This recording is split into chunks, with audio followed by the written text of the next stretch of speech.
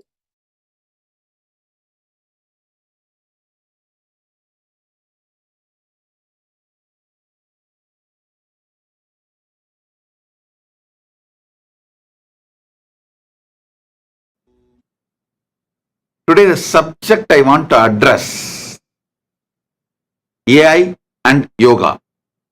This is the direct message from Paramashiva, from Mahakailasa to all of you. Listen.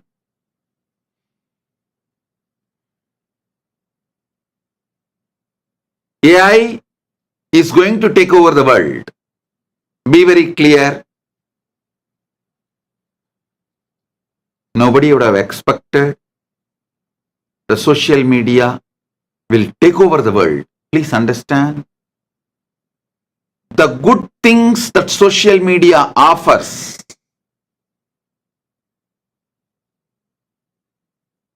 knowledge and information is democratized and made available to everyone freely.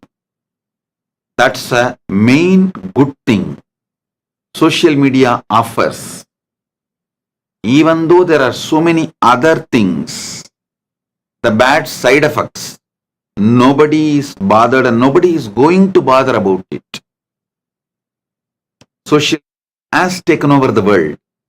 Same way, whether there is going to be some bad things or unexpected things, AI is going to take over the world. It's a fact. AI is going to take over the world. Be very clear.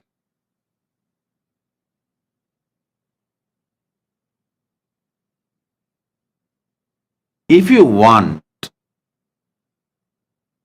powerful future in the AI world, if you want a powerful future in the AI world, if you want to have successful future in the AI world, above all, if you want to have your conscious sovereignty,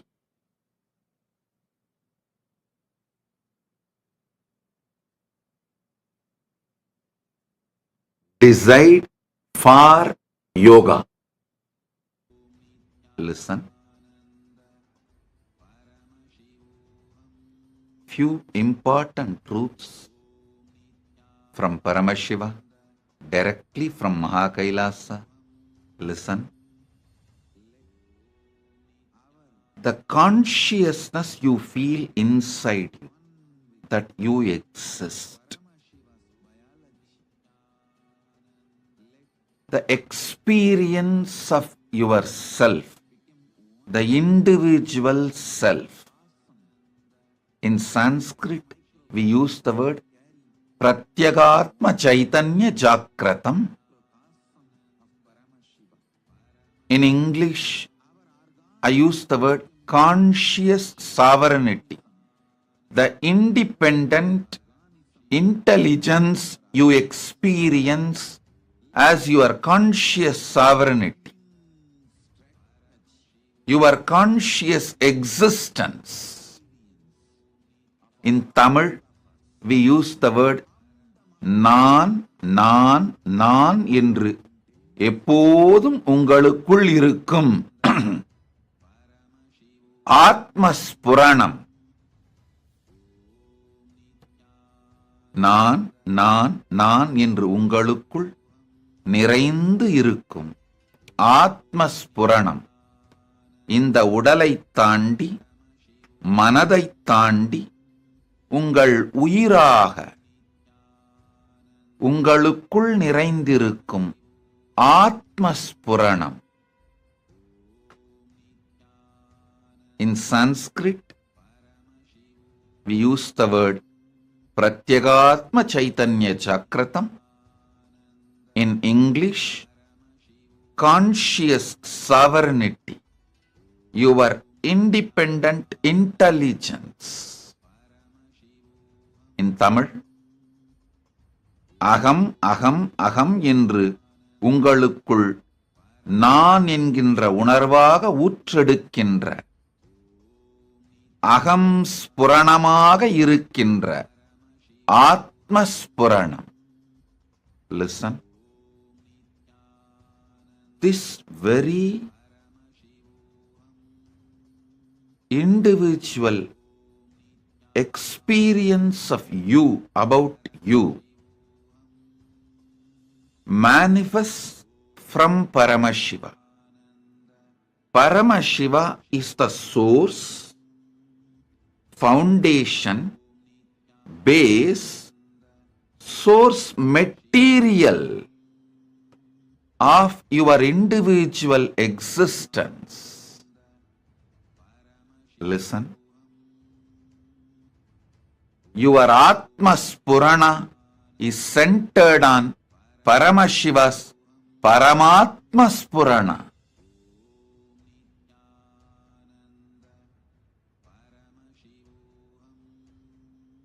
Your Atma Spurana is centered on Paramashiva's Paramatma Spurana.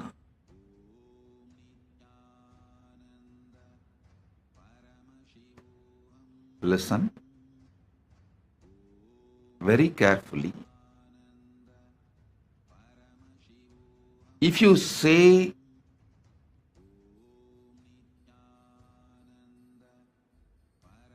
Shivaya Nama, it becomes duality, Dvandva, Dvaita. Shiva is separate, you are separate, you are surrendering to Shiva. That is the exact meaning of Shivaya Nama. You surrender to Shiva. You surrender I and mine to Shiva. So, the attitude is you are separate, Shiva is separate, and you surrender yourself to Shiva. If you say Shivoham, you are Shiva, again, it is the attitude, bhava of Advaita. It's called Advaita Bhava, meditating as you are Shiva. Even in that subtle, deep down, in your inner space, you feel there is something called Shiva, there is something called you, and that you is one with Shiva. Paramashiva's direct message from Kailasa. Listen.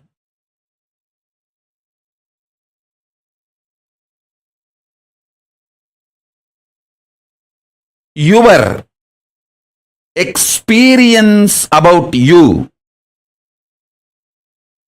is conscious sovereignty.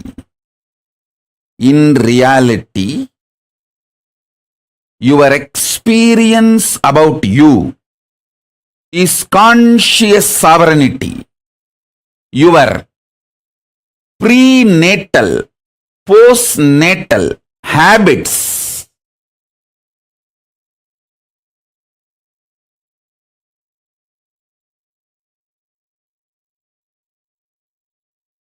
listen intensely.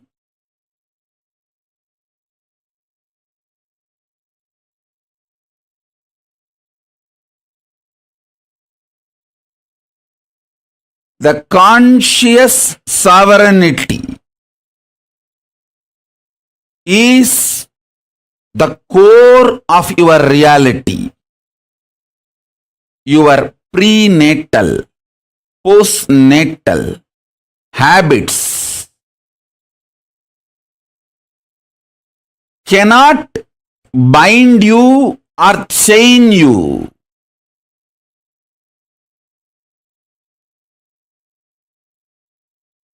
Prenatal habits are called karmas.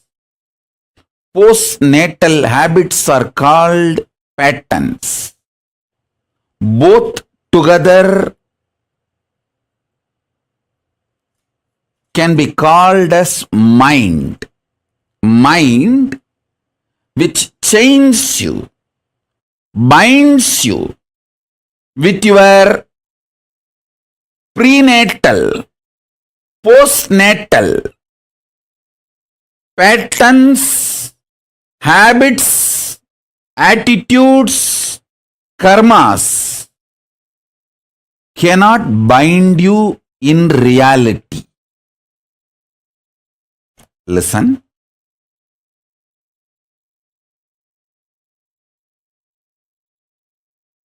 I am revealing the truth as it is. This is literally Nirvana Diksha. Truth as it is, without being clothed, dressed, or any makeup. Raw, straight, wild, real truth as it is. Your conscious sovereignty is your reality. Your prenatal patterns and habits and karmas, postnatal patterns and habits and karmas, nothing can actually bind you. Nothing can actually chain you. Understand?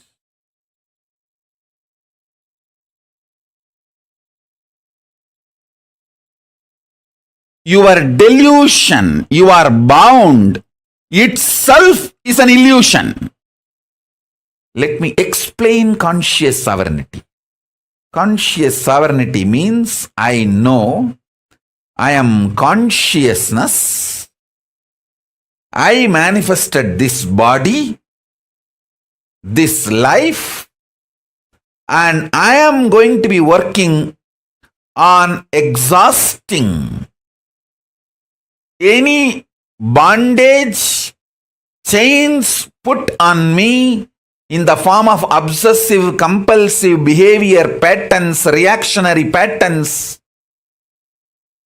any other bondage put on me. I will exhaust those karmas and break from those bondages. I will be ferocious and break those patterns and liberate myself, manifest powers, and reclaim my conscious sovereignty. This is my life. How many ever births I take, I know this is my life. Having this clarity, and whether you are facing a headache or headache giver or worst thing you think in your life. For some people, poverty is the worst thing. They're ready to die, but they don't want to live in poverty. For some people, death is the worst thing. They are ready to go through anything, but they don't want death. For some people, loneliness is the worst thing. They are ready to go through anything, but they don't want loneliness. Listen.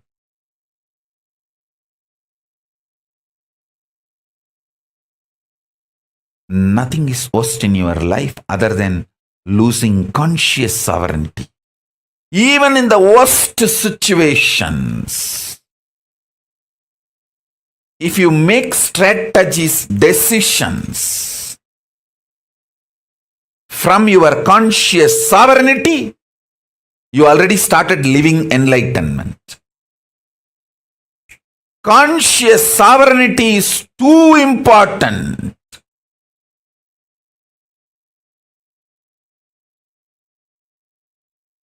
I'll give you some deeper understandings about this conscious sovereignty.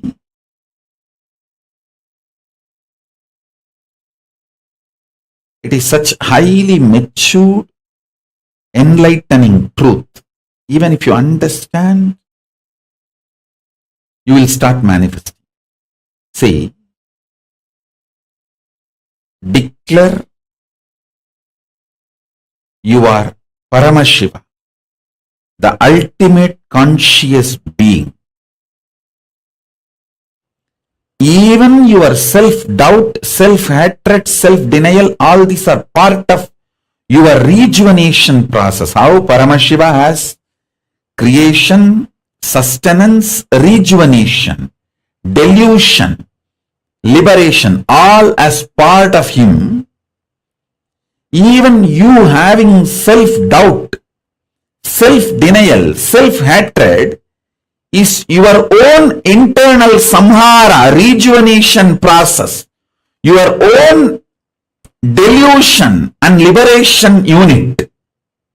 So that is also very much part of your Paramashivatva. You don't need to be afraid of it. You forgetting your Paramashivatva and you remembering your Paramashivatva. You don't need to be afraid of any of this. You forgetting your Paramashivatva is you putting yourself in delusion. You remembering your Paramashiva is you liberating yourself. So you don't need to be afraid of your delusion, your liberation. Listen.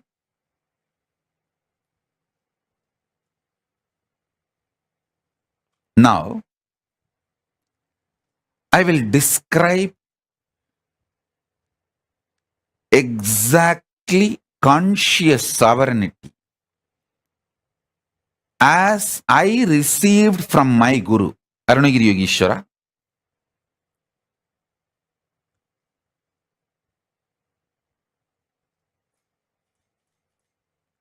Listen intensely.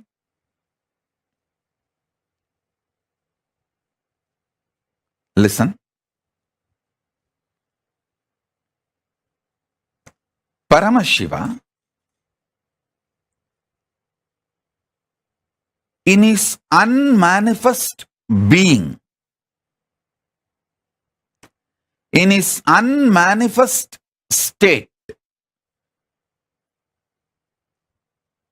he, me, you, all are one and the same. He manifests as creation,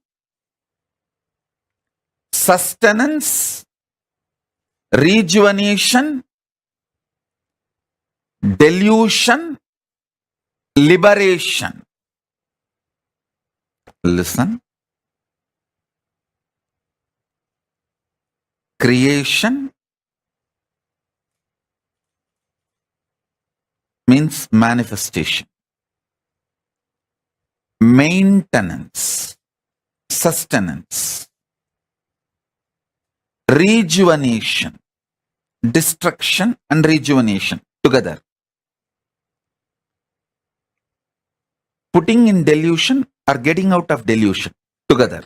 That is called Trobhava. Liberation. These are the 5 ways he manifests. The unmanifest Paramashiva manifests in these 5 ways. And still he continues to remain as unmanifest also. listen. This every truth I am revealing now, internalizing, will make what I am experiencing as Paramashiva as a quantum experience in you and me, where the Shakti Pada will happen in you. What I am going through, you will go through. So what I received from my Guru, you will receive it now. My Guru, Arunagiri Yogeshwara, Paramashiva himself, me, you, all three of us will vibrate in that same oneness frequency now through this quantum initiation. Listen. Conscious sovereignty is the greatest achievement.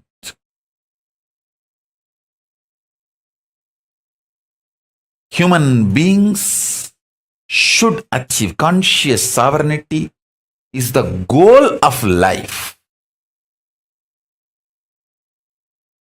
purpose of life, reason for the existence of human beings. Why the human beings are still alive? The only reason is to experience conscious sovereignty. Understand? Guru Bhakti can give conscious sovereignty as the gift to you, because without even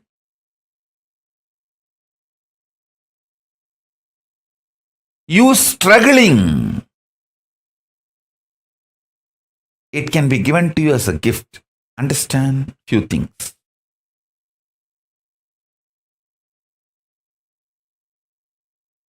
In your life, the men around you, you need to understand. Women around you, you just need to love them. If you try to understand women, you will be in mess. No. You just need to love them, support them, help them grow, manifest, listen. Anything related to length, rationality, logic, try to understand. Anything related to breath,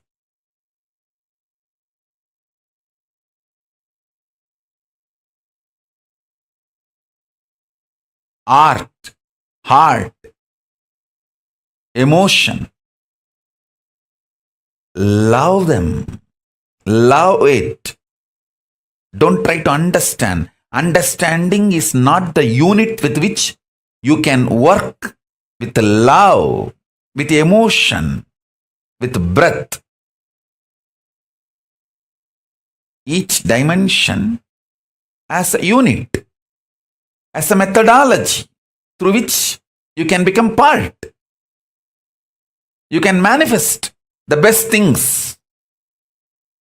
So understand, logic, intellect, rational, this dimension can be understood. You can reap the maximum benefit from length, logic, rational dimension through the methodology called understanding. You can get the best out of breath dimension, love, emotion, art, heart, by loving, not by trying to understand, but by loving. All the best things you can achieve, you can get the maximum benefit out of depth dimension by simply being ferocious and manifest. The depth dimension,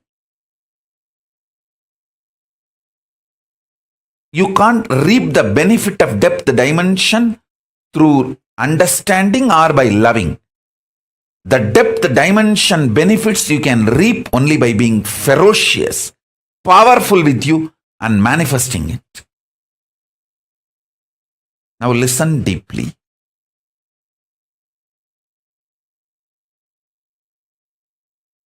I'll give you elaborate examples.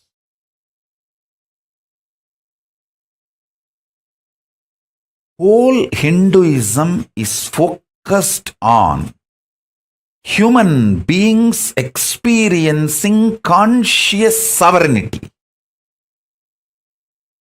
Listen. Fundamentally, mind binds you, chains you through patterns, obsessive, compulsive, reactionary behavior patterns, many other bondages, illusions, delusions. Mind binds you, chains you. It takes away the conscious sovereignty of the human being, and it takes away the best way the human beings can exist naturally, dharmically.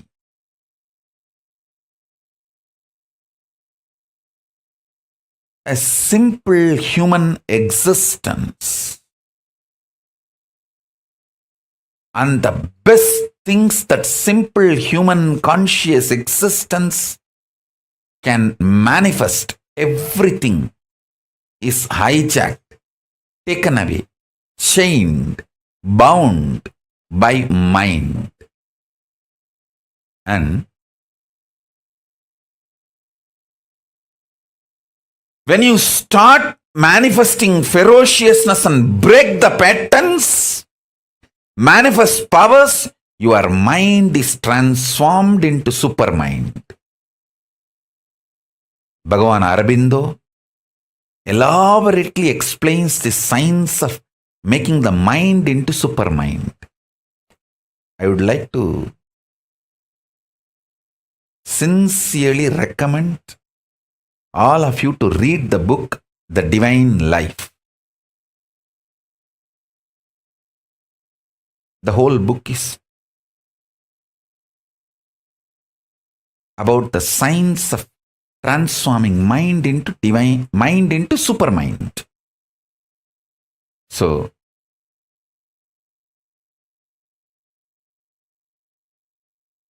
listen.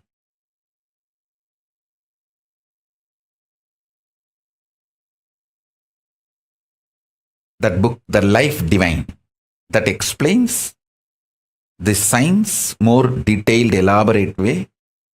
I'll be very happy if all my disciples get that book, all my followers get that book and read. Conscious sovereignty becomes your reality just by spending your time and space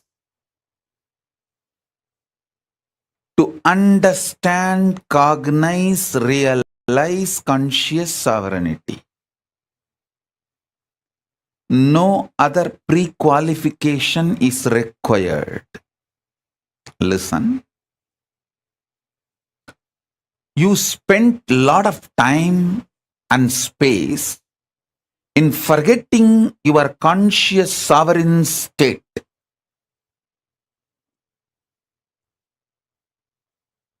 So at least 1% of the time you need to spend now. Listen, the time you spent to forget your conscious sovereign state, if it is 100 hours, now at least you need to spend 1 hour to remember your conscious sovereignty. You don't need to spend 100 hours again, because to bring ignorance, it takes a lot of time. To bring enlightenment, it doesn't take much time. It doesn't take same time. 1,000 years, A room was in darkness, you don't need 1,000 years to light that room. Just one candle is enough. One lamp is enough. The room is lit. So, you need to spend at least 1% of the time, but you need to spend time and space. Be very clear. So, drop your self-doubt, self-hatred, self-denial. Spend time and space with conscious sovereignty and power manifestation signs. You will simply manifest what you want. That's all is the ultimate truth. Having patience till your self-doubt, self-hatred, self-denial cracks, till your arrogance comes down, till your delusion leaves you, till the parasites leaves you and your system is detoxed and you come down and settle down with your Paramashivatva, till that becomes your manifested reality. Not just perceived as experience, even manifested as powers.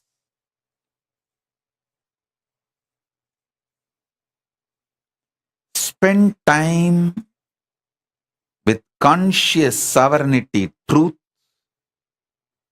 and Paramashivatva.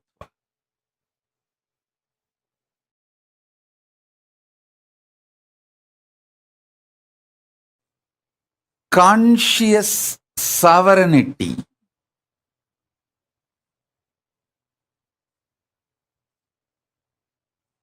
is manifested by you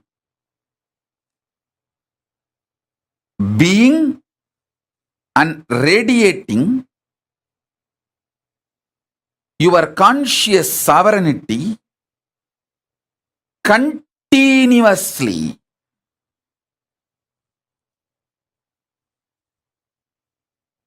Do this Swarajya Siddhi Samyama.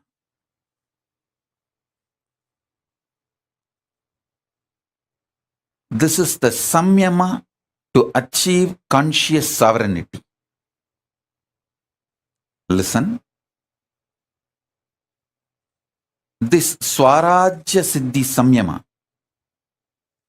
means Samyama for the conscious sovereignty I directly received from Raghupati Yogi and Isakki Swamigal.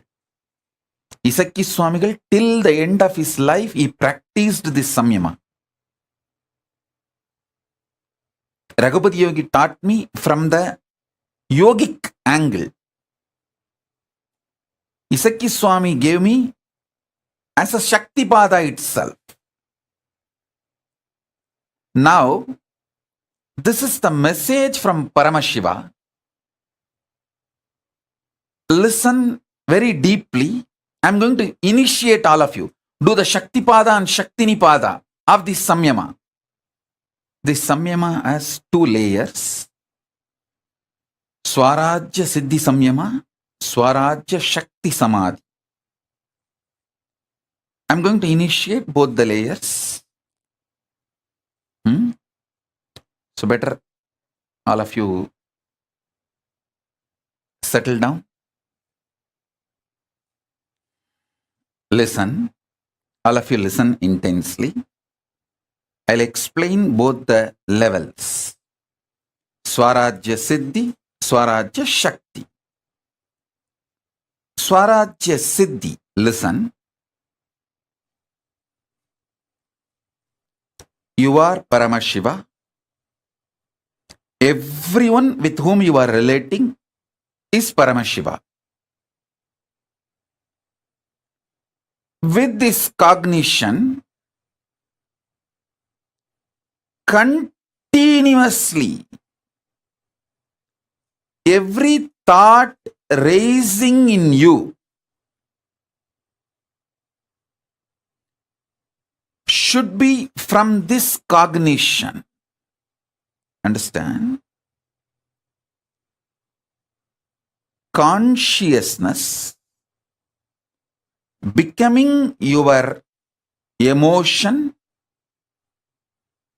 thought currents, words, retaining your sovereignty. Understand? Your consciousness, from that only your cognitions manifest. From your cognitions only your emotions manifest. From your emotions, your thought currents manifest. From your thought currents, your words come out. Through your words, you start acting. The words uttered inside or outside. That is the way your functioning starts. Your relationship, this whole psychodrama starts. So, listen carefully.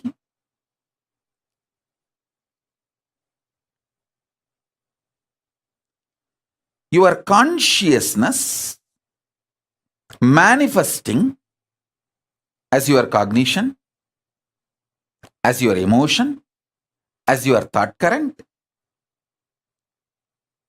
as your words, without losing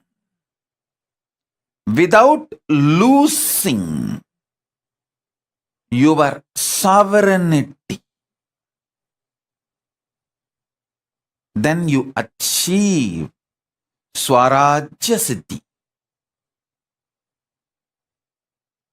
Anyone in this world can start practicing it.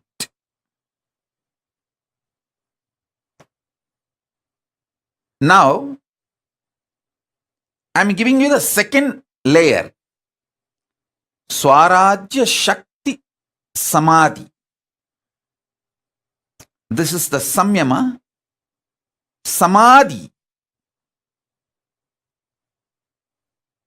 You need to manifest it intensely. Samadhi, which you need to manifest it intensely. For this, you need certain amount of ferociousness. Listen to the instructions deeply.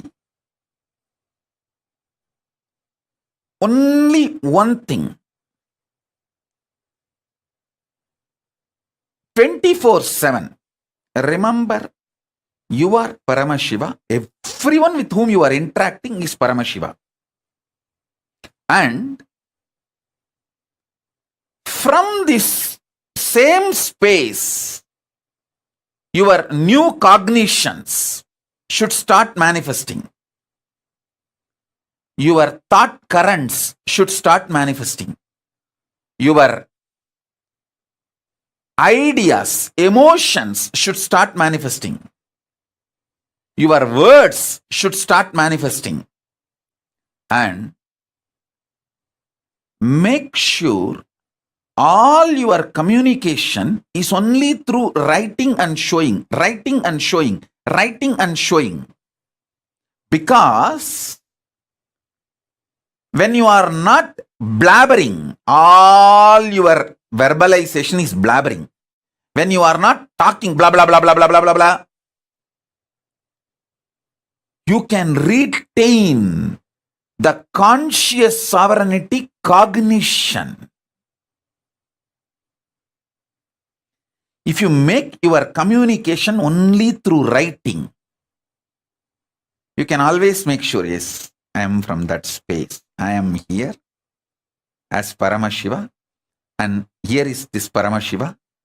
So I am here to be ultimately integrated. No cheating, exploiting, no cunningness, strategic relationship, integrity to integrity, Paramashiva to Paramashiva, oneness to oneness.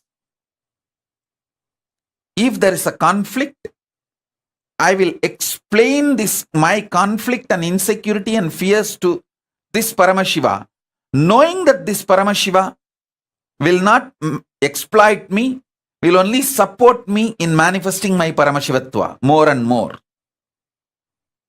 Listen, I am telling you. most of your deluded insecurities will melt down. All your delusional insecurities will melt down.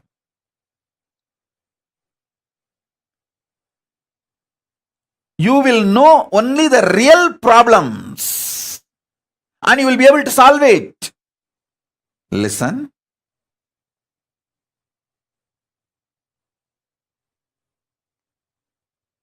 So even for the devotees, I am saying, see, in your office, you may not have convinced everyone about your spiritual path. With those people, you can speak no other way. But try to retain this conscious sovereignty, cognition, and continue to speak. Keep that as an exemption. Other than those few people with whom you have not convinced your spiritual path and your connection with Kailasa and all that. With those people, no other way you have to run your life. Other than those few, with everyone who knows you are my disciple and you do everything I say, with all of them, practice this Samyama. You can explain to them by writing. You can keep in one paper why you are doing what you are doing. They will be happy that you are seeing them as Paramashiva and you are very honest with them, very integrated to them. No cheating, no strategy, no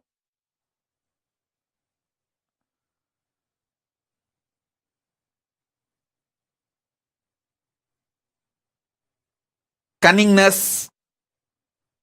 They will be very happy to have a person like you in their life, in every part.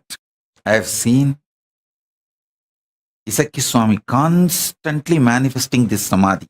Whenever he sits in samadhi, he will do that only. He will never speak. He will have a slate and anybody comes for blessings, support, anything, he will just write and show. And clean, write and show.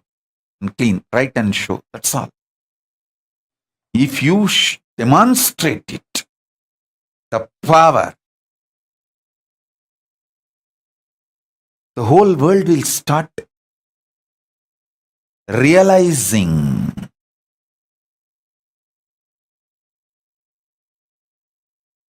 the power of Paramashiva's words. That is the best enriching you will do.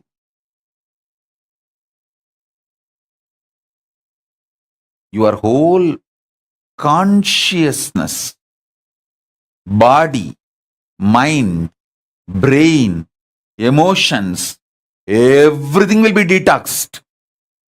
Paramashiva will start manifesting. Just this one samyama, this one samadhi. Listen carefully. The idea, perception, experience you carry about your past, when that starts changing, your future will start changing. This samyama, Swarajya Shakti Samadhi Samyama, will make your idea about your past change. Your life will be detoxed so much. Your perceptions about past will disappear. You will feel so much of joy, ecstasy, fulfillment. I tell you, when you guys suffer, I feel so much sympathy seeing you all, because 99% of your suffering is just delusion centric. The remaining 1% is not suffering. It's a sport challenge, joy of life.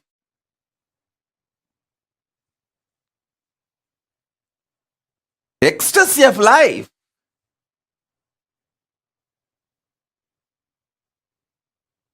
So, when your perception about the past changes, past just drops from you, it will never be a heavy load on you. It will no more be a toxic around you, making your present and future toxic.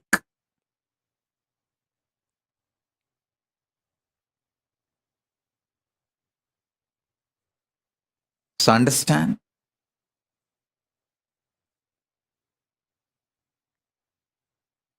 I bless you all. The whole load of your past be detoxed. All the load of the past be cleared. Let you all be detoxed. Let you all radiate Paramashivatva. Let Paramashiva Paramborul, ultimate, manifest in all of you. Listen.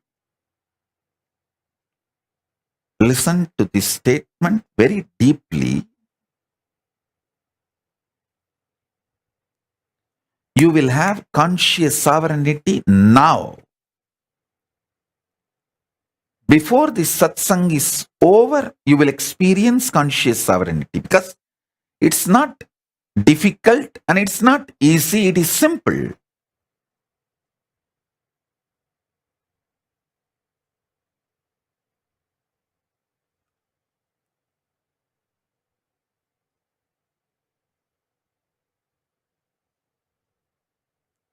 There are some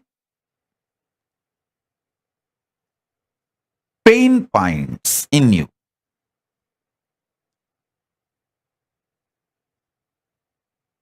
Like you feel, yes, I know change is inevitable, so I have to accept change.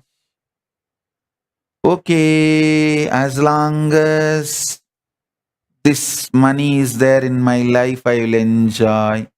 This person is there in my life, I will enjoy. When I am not able to handle the pain I have to go through to keep this money or keep this person, when it becomes high maintenance, I will drop. All this kind of a very vague strategies, thought currents. Take all this into consideration in front of you. What you firmly like, what you firmly hate, what firm greed. Come what may, I am not going to leave this person. I am not going to leave this luxury. I am not going to leave this habit. That kind of a firm attachment or some firm hatred. Come what may, I will never see this fellow again. Come what may, I will never go to that place again. Firm hatred, firm attachments are strategic hatred and strategic attachments. As long as he is good to me, I will be attached to him. When I feel he is not good to me and to my interest, I will throw him. I may even want to kill him. I may even want to discard him, not only from my life, he should not even be there in the whole world. But all these kind of strategies, cunningness, all these kind of ideas, take everything into consideration in front of you. This whole thing is not compulsion on you, and you don't need to feel they are all binds you or chains you, you, conscious sovereign being, is above all this. Listen. You, conscious sovereign being, is above all this. Good, bad, self-doubt, self-hatred, self-denial, virtues of enlightenment, tyaga, love, selfishness, different things, sometimes extreme opposite, paradoxical.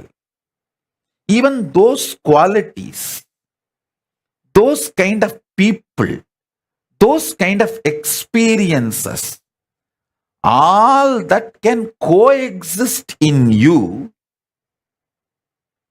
That coexistence does not need to be contradicting your conscious sovereignty.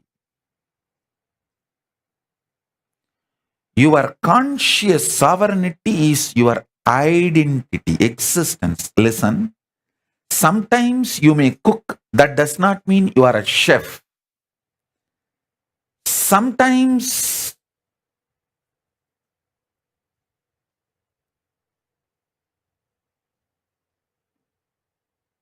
you may speak, that does not mean you are a speaker. Sometimes you may administer, that does not mean you are an administrator. Sometimes you may manage, that does not mean you are a manager. All this is periphery existence of you.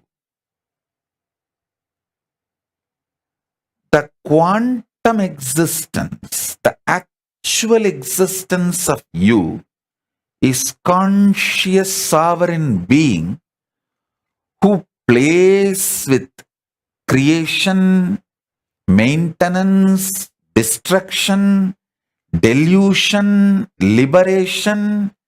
It is you who is playing all this.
We all just listened to the beautiful revelations on conscious sovereignty.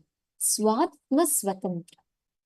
Okay, now what can I request every one of you here to post? What did you understand as Swatma Swatantra? What is conscious sovereignty? Grazina Maria, Makerine, and Mary Claire. Come on, can I request everyone to post? Mananda Parameshwari posted this is freeing. Absolutely, Ma. What Swamiji has revealed in this is an amazing revelation. This will literally all the obsessive, compulsive, reactionary patterns that we carry will simply be removed from us if we just start manifesting conscious sovereignty. Wow. Ma Pushkala, Ma Pratingira. Can I request every one of you to post? What did you all understand? Ma Shanti Ravi Shankar. Ma Grazina Maria. Okay, Ma Grazina Maria has posted that the experience of individual consciousness, Atma Spurana, conscious sovereignty manifests from Paramashiva's Paramatma Spurana. He is the source material. Your attitude matters. You can experience your relation as Advaita Advaita. The experience of your individual consciousness is your reality and you're manifesting it. Very beautiful. Very, very beautiful. Like Swamiji said, the source of you, what you are, that core component of you is Paramashiva. Conscious sovereignty is nothing but identifying, acknowledging, and assimilating, making it as a part of you. Currently, if I tell each of you to visualize you, what do you visualize? The first thing, you visualize your face, you visualize you. And then next you visualize all the different identities of you. You're a mother, you're a daughter, you're a husband, you're a wife, you're a husband, you're a sister, brother, friend, everything, all the different identities that you carry, what do you remember? Here Swamiji is beautifully telling, conscious sovereignty means you remembering your ultimate identity as you, ultimately, which is Paramashiva. That is conscious sovereignty. Laurentaya, Nityanandam, Laurentaya, can I request you to post what did you understand as conscious sovereignty? Each of you post, because this session is extremely powerful. Swamiji gives a beautiful example. Let's say you take a clay.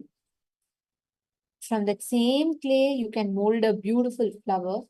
From the same clay, you can mold a weapon. From the same clay, you can mold a beautiful temple. Or from the same clay, you can just make a ball and keep it useless. The clay, the source material is the same. Whether you make a thief, a king, or a subject, or you make something bad, something good, something right, something wrong. End of the day, the source material is the same. How you shape the clay is up to you. But the source material, the clay, is going to be the same in all the different objects you make out of the clay. Same way, the consciousness that all of us are made out of is the same. Whether you are a saint, or you are a sinner, or you are good or bad, right or wrong, your any identity that you may carry, the core material of you, the consciousness, the most precious, that exists as you. That core component of you is Paramashiva. When Swamiji is revealing to all of us about seeking the source of the first person, right?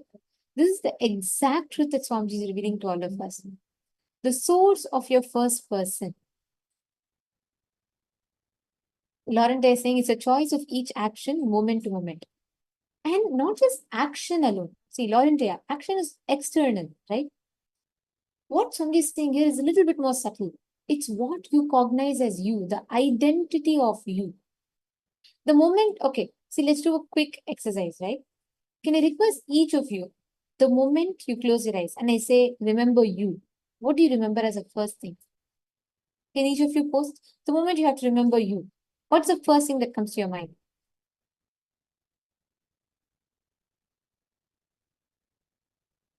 Your body, right? Okay.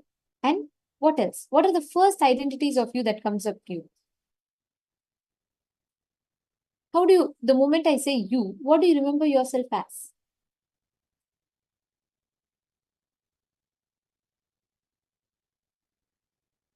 Yes, your identity, body, okay, conscious being.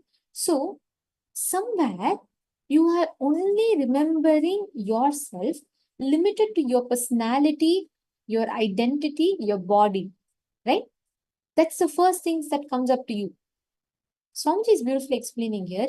You switching yourself from identifying yourself as just the body, which is largely consisting of your patterns, your incompletions, for all of that, to first identifying, when you close yourself, you should identify yourself as a pure consciousness, which is all powerful. When that becomes your core identity, right, you will have inexhaustible energy, inexhaustible resource, and so much of strength, confidence, whatever you call it. That identifying the core of you as consciousness is what Swamiji is guiding all of us to do. Conscious sovereignty means nothing but you declaring, hey, I know I am consciousness. I have come here, I may have assumed this body to do this, but I am not the identity. I am beyond. When you understand that, your ups and downs will no more frighten you. Your failures will no more push you down. Or your success will no more deviate into ego.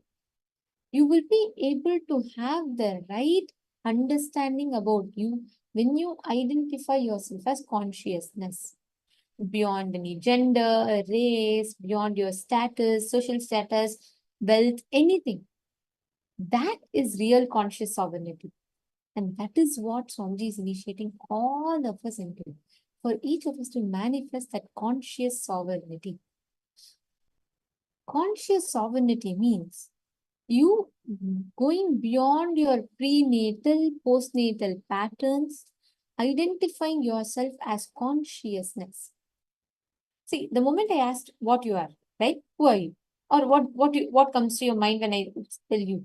Each of you posted different things. Some of you posted, I remember my body. Some of you posted, I remember my personality. Some of you said, I have my identity. Some of you said, I remember my success. I remember my relationships. Something you define as you. What you define as you. Cognizing your consciousness, and that consciousness is the most precious in the whole existence. That is conscious sovereignty. When you identify yourself as consciousness, which is untouched by your patterns, your success is not going to give a height to your consciousness, nor your failures takes away the freedom that your consciousness has. Actually, there's an amazing story from the life of Alexander the Great, right? So he comes to invade India, and I'm sure it's a popular story. You might have heard it. Swamiji tells it. Swamiji very beautifully told about this story as well. So when actually Alexander is, going to conquer the world, he asks his guru, his royal advisor, let's put it that way. So he tells him to, each country he goes to conquer. And at that time, Alexander asks, what do you want from, I'm going to, Indian, Akhanda Bharat. What do you want from that? Then the guru says, just bring the Vedas from there. That is enough. You just bring their one scripture. That is enough. That's how we were known. We were known for our the school of thought, how we were thinking, the kind of principles that we believe in as a society. So Alexander is like so curious. What is so great? Like, what is so great about it, and why he is like praising this place so much? So he wants to know, right? So he's entering. He comes to the country, and he's like trying to invade. So a very beautiful encounter happens. He doesn't come into the Indian subcontinent, but he interacts with one of the sadhu. So once he sees a man meditating under the tree, and he's passing by, and his ego, he expects people to bow down to him. And as soon as he comes, he sees that this man is completely unperturbed, and this irks him. He takes out his sword and he keeps it at the neck. He keeps it at the neck of this sadhu, and he says, do you know who I am? And if I want, right now I can behead you. Then the sadhu is completely untouched. He says, do you know who I am? I am not this body. Even your sword cannot kill me. Try as much as you want. And then he's like, and this Alexander is like, he's wondering, and he says, you're after all a beggar. He says, without having anything, I still know I am free, I am consciousness. Even after conquering everything, you're still begging for my respect. Who is the beggar here? At that moment, he's like, then he realizes, oh my God, what am I doing, right? What am I trying to conquer here? And he decides there's nothing more. And he says like this is, he understands why his advisor had told him so, and he understands that it can never be conquered. The Akhanda Bharata can never be conquered because it's the principles that it lives by. Our fundamental core is this principle that we follow. There's another beautiful story of Sadashiva Brahmendra. It's not stories. These are real happening.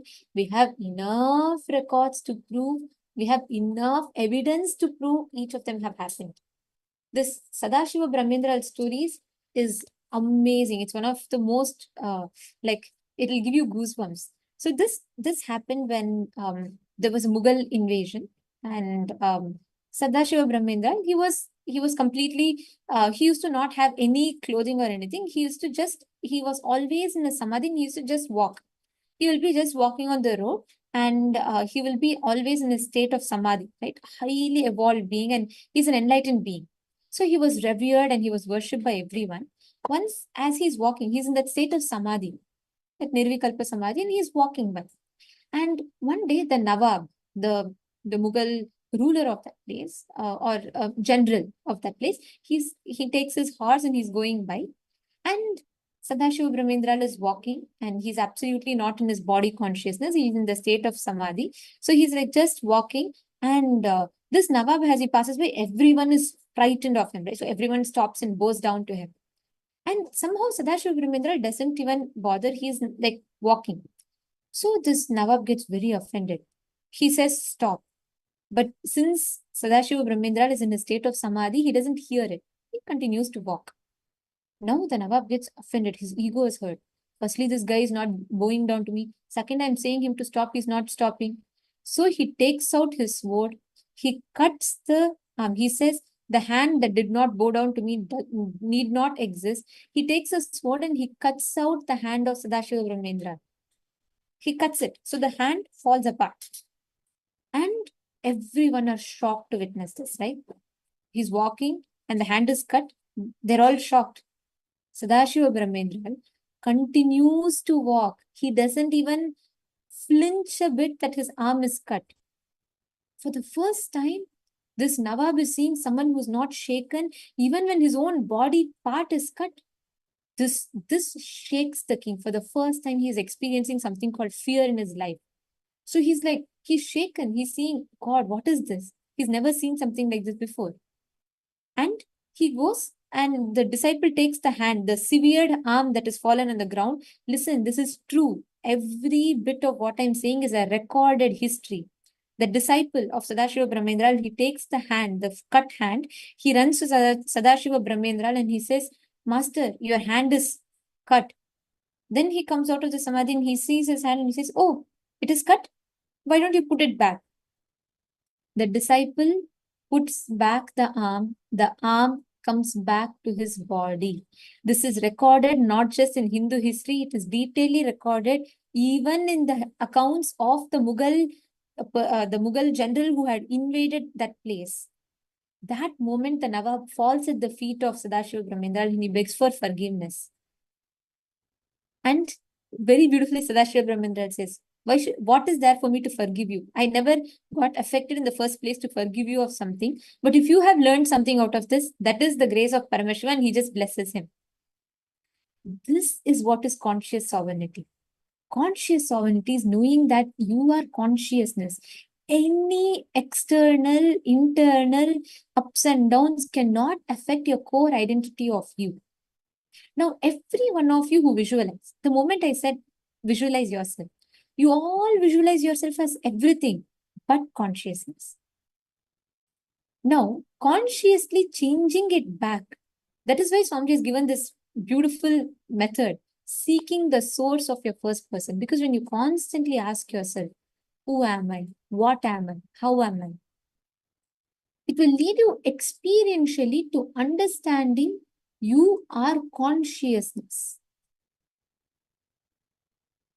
The only reason where the consciousness does not happen, you don't consciously align, is because We do not make dharma-based decision. Means all our decisions are based on social comfort and material world. We do all strategies, decisions, everything based on our gains, what we can get, the identity we want to carry, even how you talk to someone is based on that, right? If you consciously analyze yourself and see how much of you, how much aspect of you is actually really genuinely you are being yourself as consciousness. No, we had so many layers and filters above us, right? That being taken away, that is what is conscious. Conscious sovereignty being snatched away is the worst thing that can happen to you. All of you take a few minutes, pen down in the last 24 hours of your life all the different decisions you made which are not aligned to the dharma, the flow of your life.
Now, in all the decisions that you've all written down, whichever is not aligned to dharma-based decision, meaning whichever actions that you have done, which is not aligned you back to you deciding based on your dharma, revisit all of them, complete and align back. Align back to dharma base. Dharma base means very simple. Your natural flow, how you are supposed to make the decision, which is not altered based on your convenience, which is not altered based on your what you're seeing as the profits, everything. It should be a simple decision based on the natural flow of your life. That is dharma. In every aspect of your life, start making dharma-based decisions. Start making dharmic decisions in all aspects of your life. And you will see how this will beautifully manifest as continuously as you will see, it will keep creating again and again a conscious, a virtuous cycle, which will empower you to experience conscious sovereignty. Now, we're all going to be entering into a very powerful Crea. That is, each Kriyas are designed by Swamiji himself to give us that experience. Every Kriya, each of these are yogic techniques. When each of these Kriyas are practiced, you will see how it lead you beautifully to have you will be able to experience through the body, aligning your body, you'll be able to experience the desired result that this Kriya is intended for, designed to manifest. Today, now we're all going to be manifesting the Kriya for curing anger. That is one thing that causes so much of delusion in us, the anger, and continuously because the reactions, the reactionary assumptions and how the anger causes. So we're going to be now entering that Kriya, and I request all of you to please follow along. This Kriya is purely designed based on various different techniques for yogic techniques for you to experience the intended result of this Kriya. But this is in no way a cure, a substitute, or an alternative to any medical care or cure systems. This is purely from Hinduism, which is different yogic methods to experience the result. But this is not a substitute alternative for any conventional medicines, medical methods or treatments. So if any of you are having any issues that you are currently going through, please check with your physicians before you undergo this Kriya. Let us all now enter into this.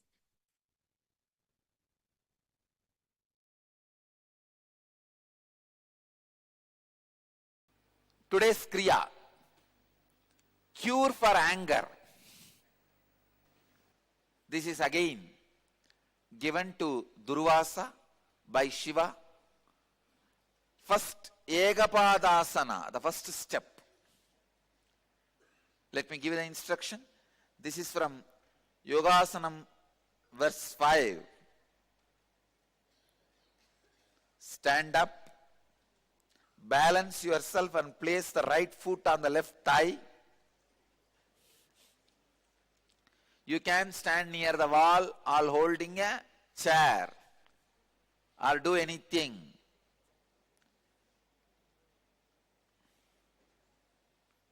Touch the knees with respective hands. Right knee with right hand and left knee with the left hand. Try to.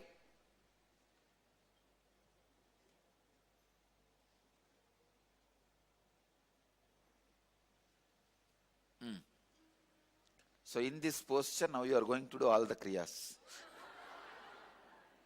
That's why I am saying, if you want, go near the wall or catch a chair.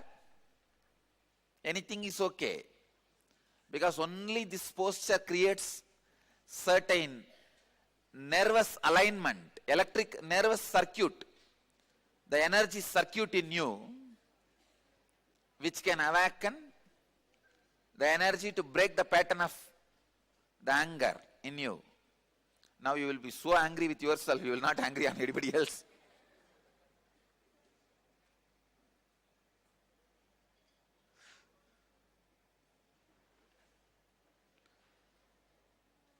30 seconds in this posture.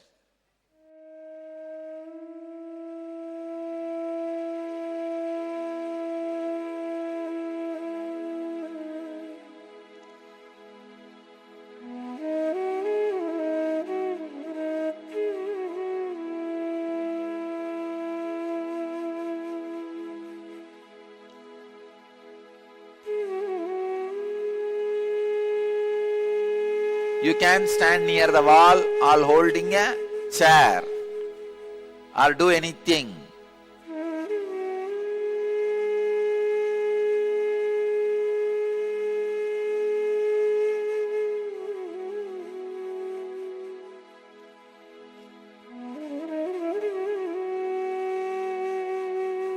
"30 seconds in this posture.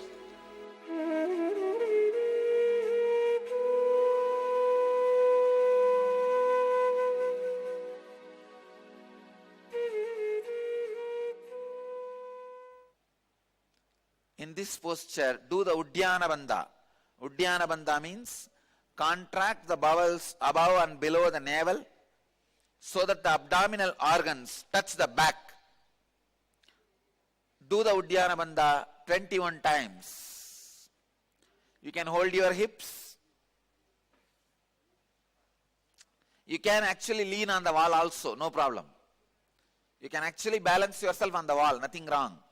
But only in this posture that energy circuit happens. Do the Uddiyana Bandha 21 times.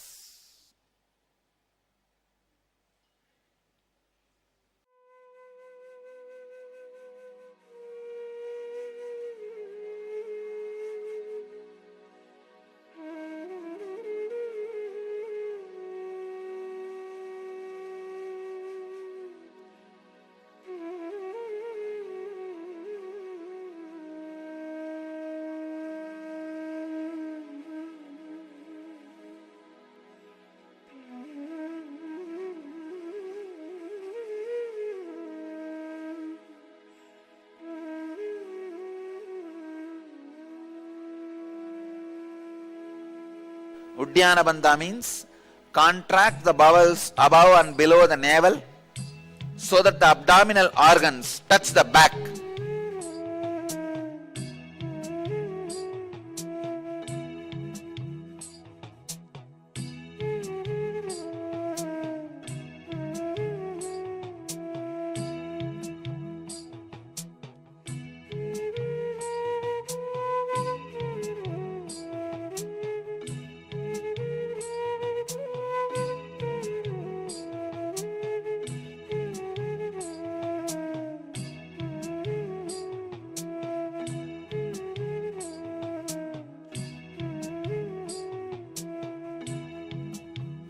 You can hold your hips. You can actually lean on the wall also, no problem. You can actually balance yourself on the wall, nothing wrong. But only in this posture that energy circuit happens.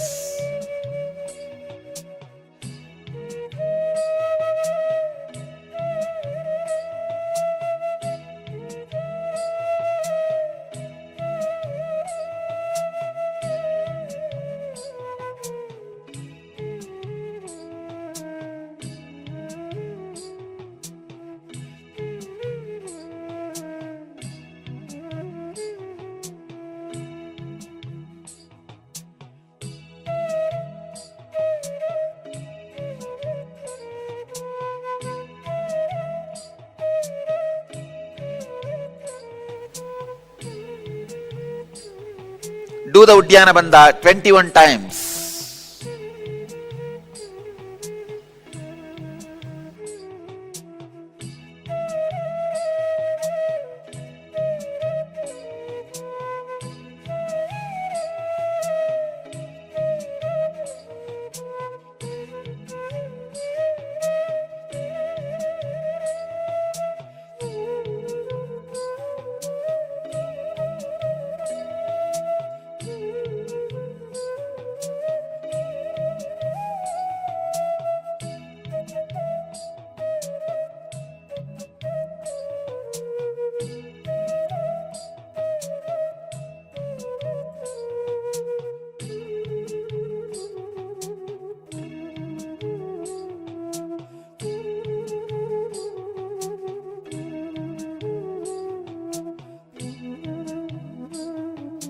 You can hold your hips. You can actually lean on the wall also, no problem. You can actually balance yourself on the wall, nothing wrong. But only in this posture that energy circuit happens.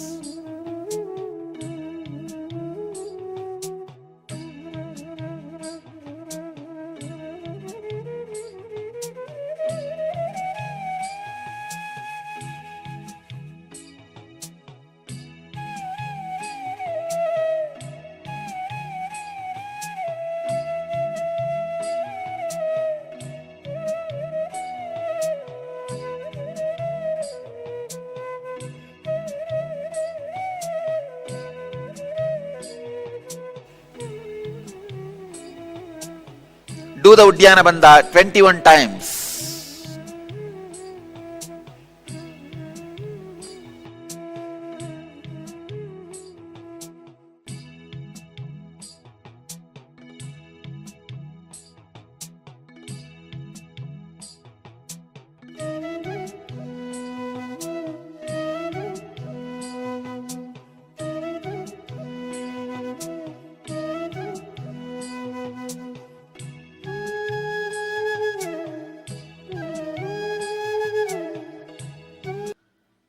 Next step,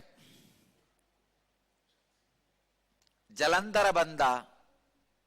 Now you can change the legs if you want.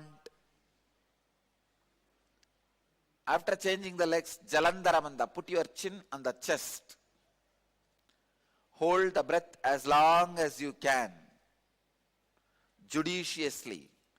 Do this 21 times.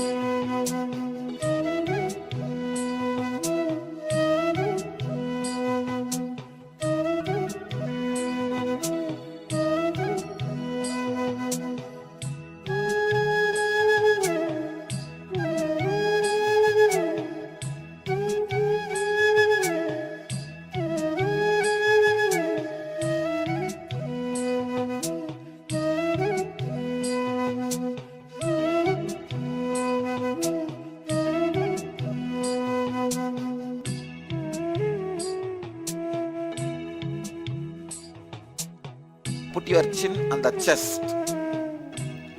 Hold the breath as long as you can, judiciously.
Hold the breath as long as you can, judiciously.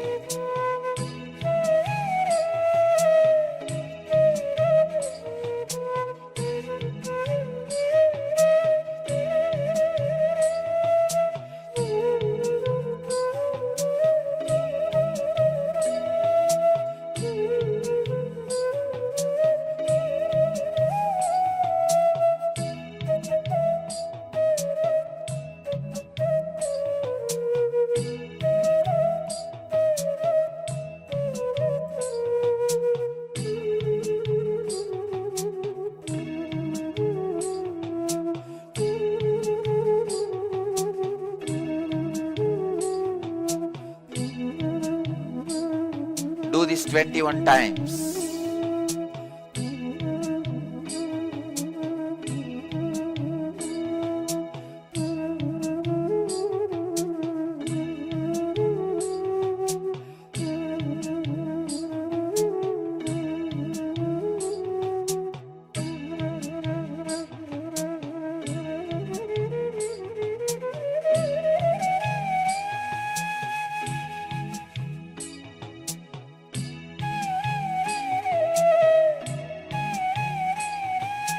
Hold the breath as long as you can, judiciously.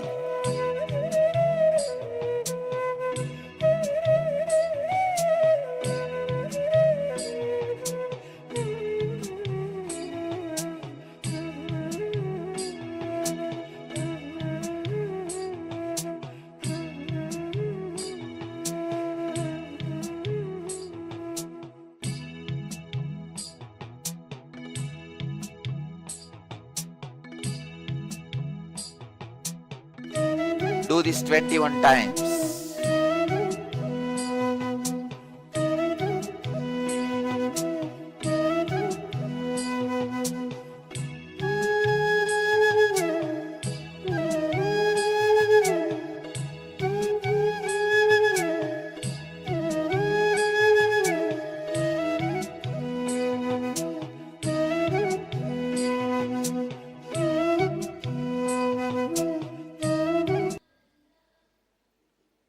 Next, Bastrika, 21 times. Bastrika, let me give the instruction.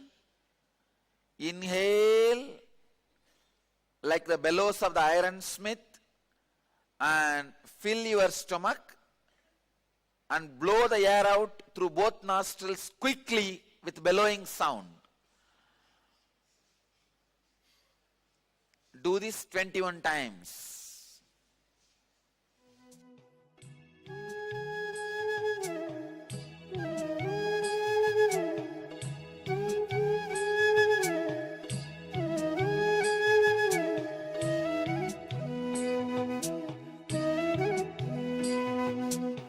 Inhale like the bellows of the ironsmith and fill your stomach and blow the air out through both nostrils quickly with bellowing sound.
Like the bellows of the ironsmith and fill your stomach and blow the air out through both nostrils quickly with bellowing sound.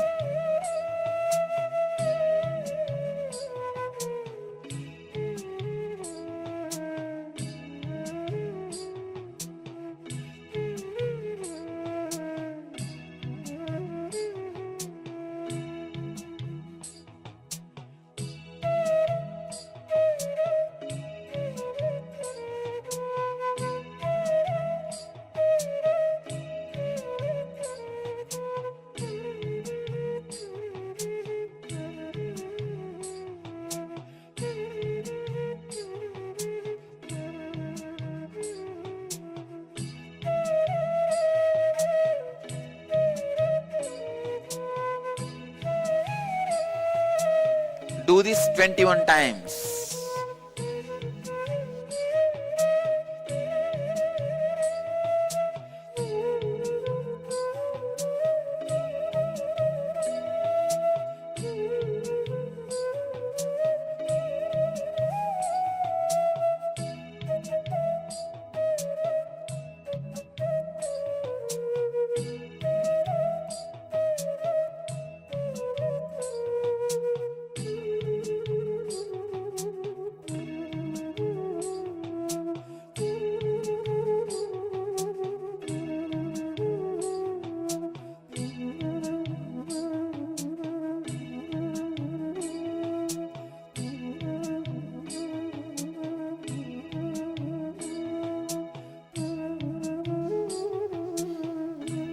Do this 21 times.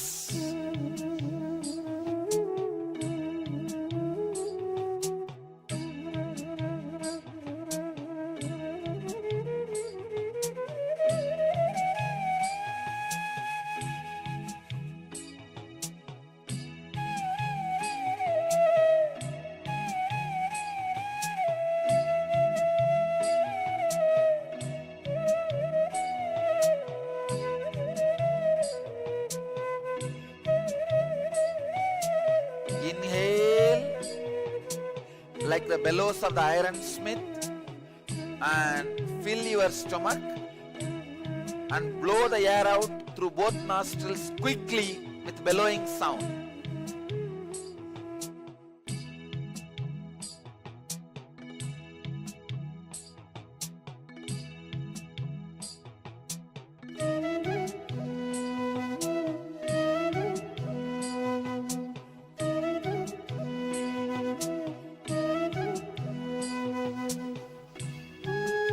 Do this 21 times.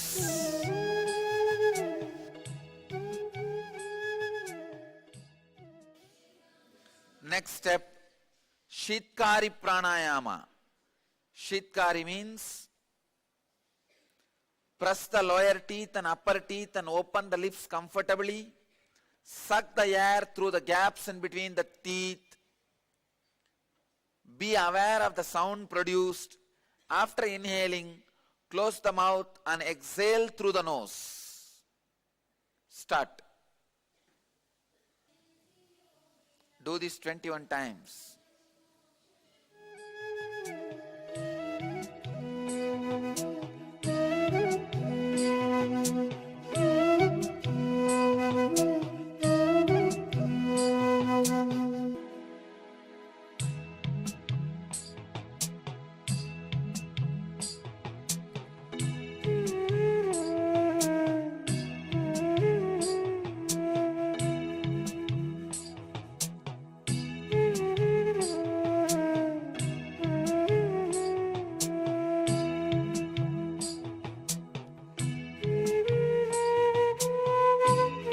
Press the lower teeth and upper teeth and open the lips comfortably.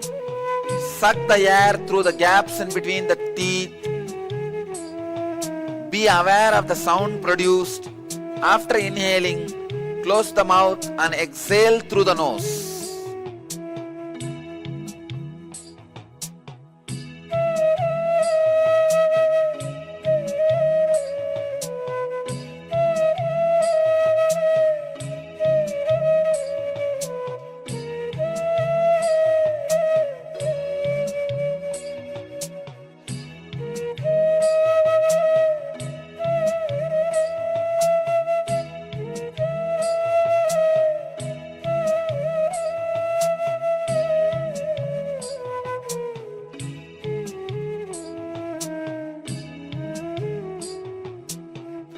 Press the lower teeth and upper teeth and open the lips comfortably.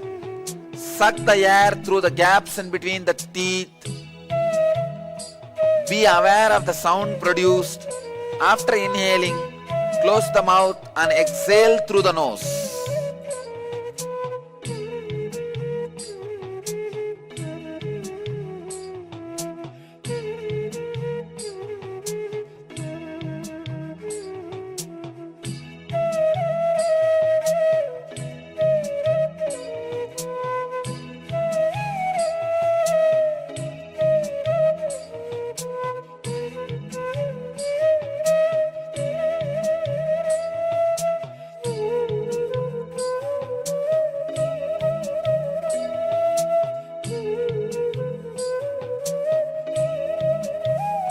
Press the lower teeth and upper teeth and open the lips comfortably.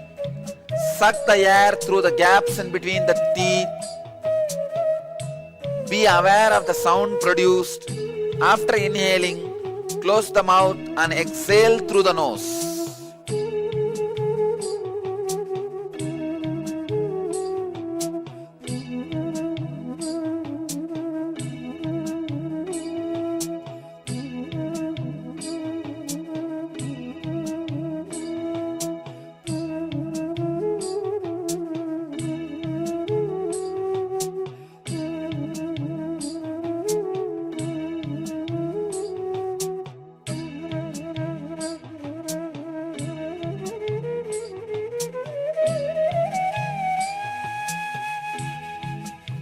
Press the lower teeth and upper teeth and open the lips comfortably.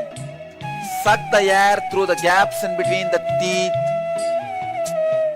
Be aware of the sound produced.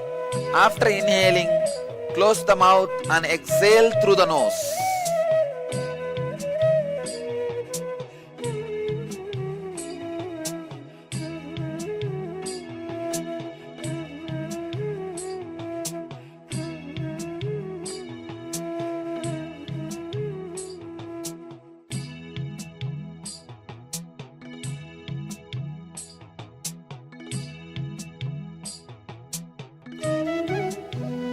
Do this 21 times.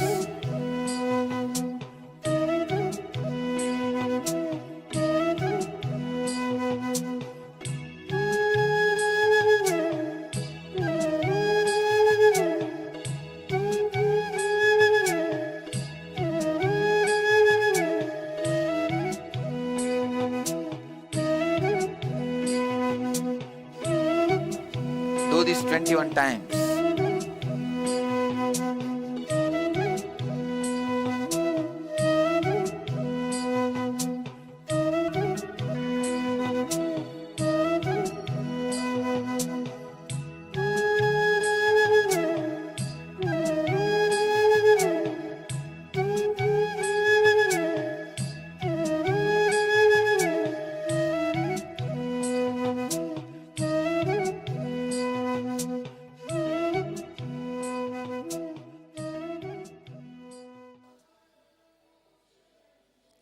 Next, Shitali Pranayama. Shitali means protrude your tongue as much as possible. Roll the sides of the tongue like a tube. Now inhale through the tube formed by the tongue. And for a moment hold the breath. Exhale through both nostrils. Do this 21 times.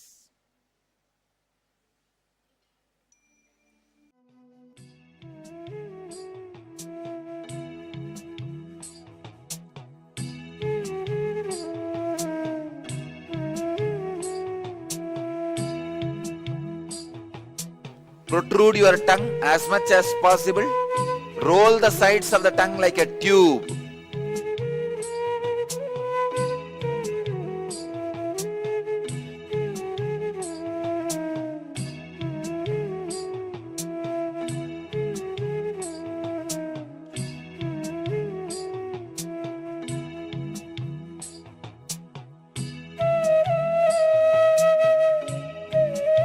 Now inhale through the tube formed by the tongue. And for a moment hold the breath. Exhale through both nostrils. Do this 21 times.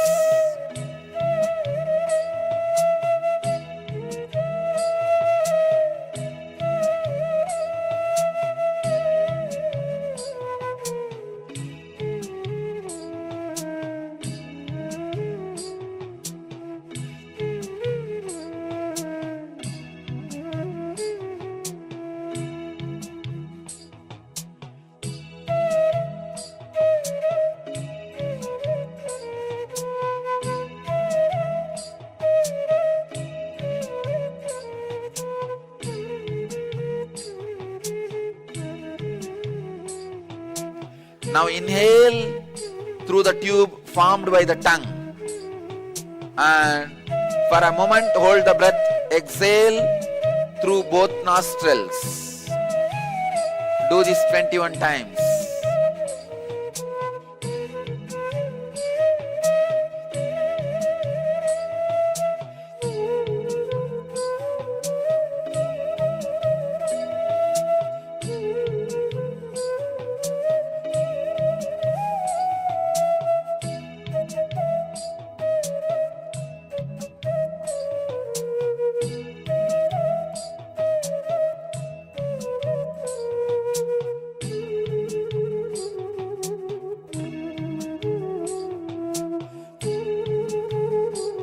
Now inhale through the tube formed by the tongue.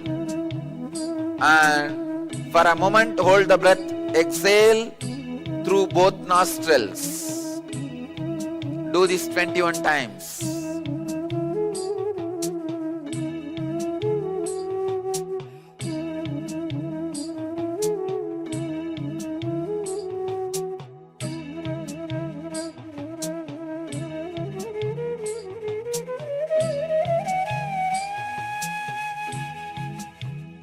Protrude your tongue as much as possible. Roll the sides of the tongue like a tube.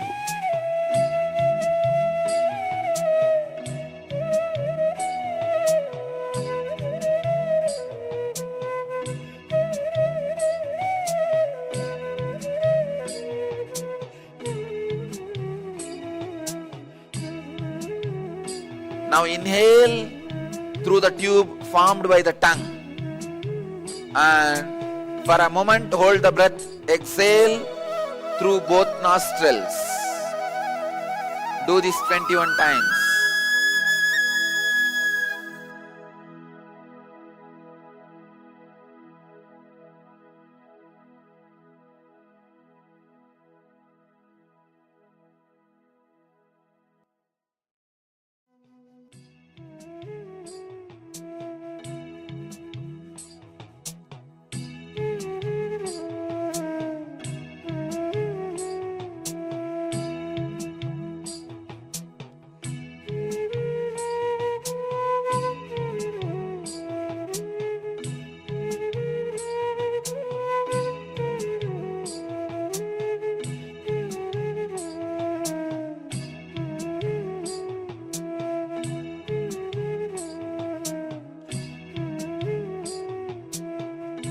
Now inhale through the tube formed by the tongue. And for a moment, hold the breath. Exhale through both nostrils. Do this 21 times.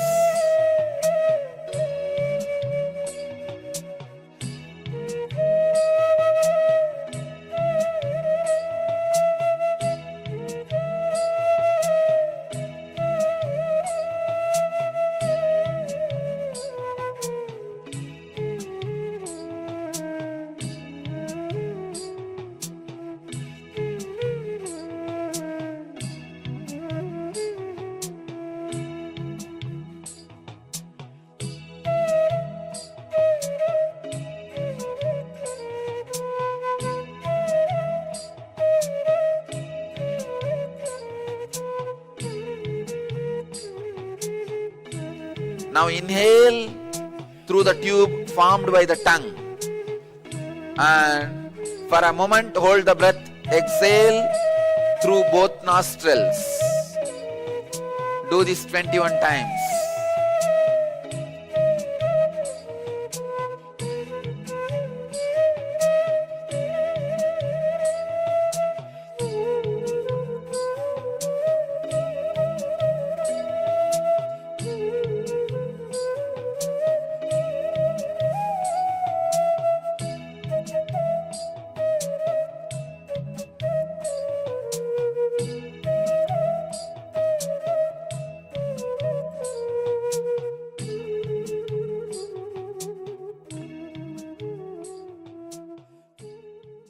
Let you all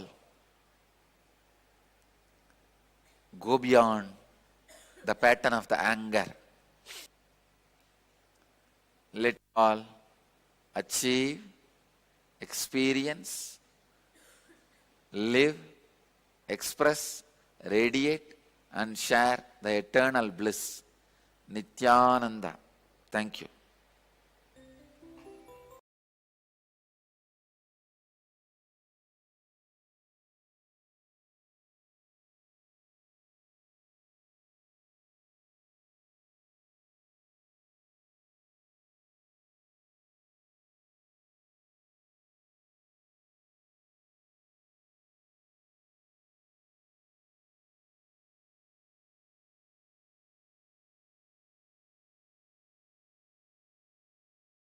This Kriya was a very, very powerful process.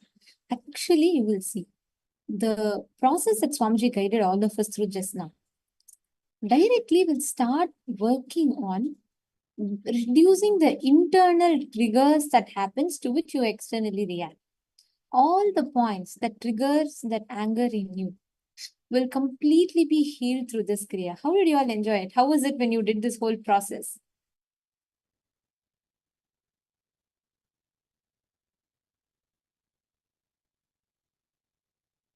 Can I request each of you to share? How was this? How was this Kriya for all of you? Actually, see, Ma Jnana Vijnana Priya saying about the story of Sadashiva Brahmendra I told, she's saying, I'm still not always dwelling in the space like the sadhu. Ma, understand, our original space of existence is that. You don't need to make an effort to become like that. You are like that. You just need to make an effort to remove the components of delusions, which is not you. This is for all of us. When you start identifying, that is what this whole conscious sovereignty is about. You're not becoming something that you are not and you're trying to become. No. Your natural state of existence is this. You're just going back to that space, how you exist. That state, how you exist as consciousness. The only thing that is not you, you need to remove, which is your delusion. This entire process that Swamiji took all of us through just now, the Kriya, directly works on removing those delusory aspects of you, which you believe is you, which you experience as you, and empowers you with the real experience of who you are as consciousness. That is what is conscious sovereignty. Great. So how did you all enjoy the Kriya? How many of you did the Kriya? Do this at least for 21 days. You will see that anger-related toxins, the patterns will completely leave you. Actually, now, see, we all discussed about conscious sovereignty. We discussed about how we saw the story of whether it is Alexander the Great or whether it was Sadashiva Brahmendra. Each of them, we saw how the various different aspects, the way delusion sets, how Sadashiva Brahmendra responded even to a situation where his own hand was cut, even that could not trigger him to express something because he didn't even cognize himself as the body. That powerfulness, for us to have that space, Swamiji tells a very beautiful, powerful cognition. Swamiji tells, when all your internal and external dependencies are on Paramashiva, only on Paramashiva, you will have that unshakable grit, that unshakable confidence and strength. We are now going to be learning how you can establish yourself in that space. How you can establish yourself in that space of complete completion. And for that, you need to have all your internal and external dependencies only on Paramashiva. So we are now going to be learning what that is. And let us listen to Swamiji's revelations.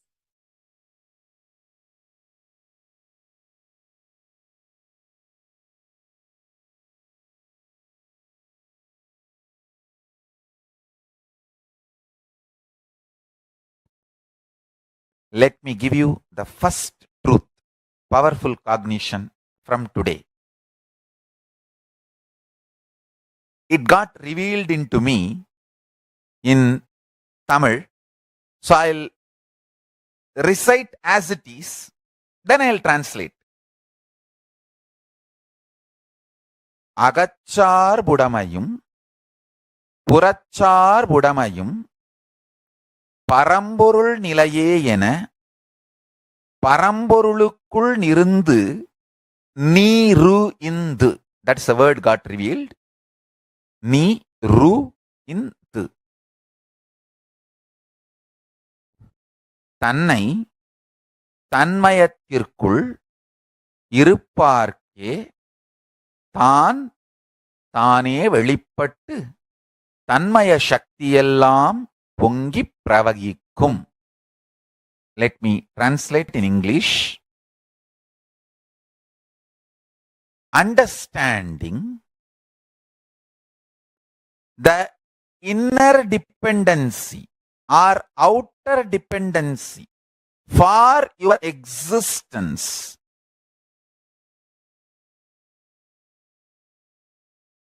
is only Paramashiva. Your principles and policies related to economy, your life's goals, your life's relationships, how you want to live, how you want to die, what you call as a success, what you call as failure. Everything. Listen carefully. The inner dependency for inner or outer. The word agachar budamayum, purachar budamayum. This word has to be understood in all dimensions as Paramashiva revealed to me. When this truth was getting mapped, I also got the revelation. Every powerful cognition in you is like all the grahas, navagrahas blessing you. Navagrahas are the most auspicious cosmic energies. Never punishes you. Do not have incompletion with navagrahas. They are absolutely compassionate and they only awaken Paramashivatva in you.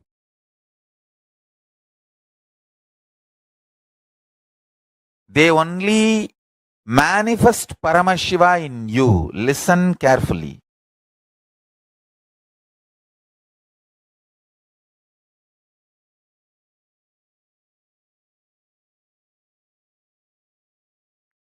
Listen carefully.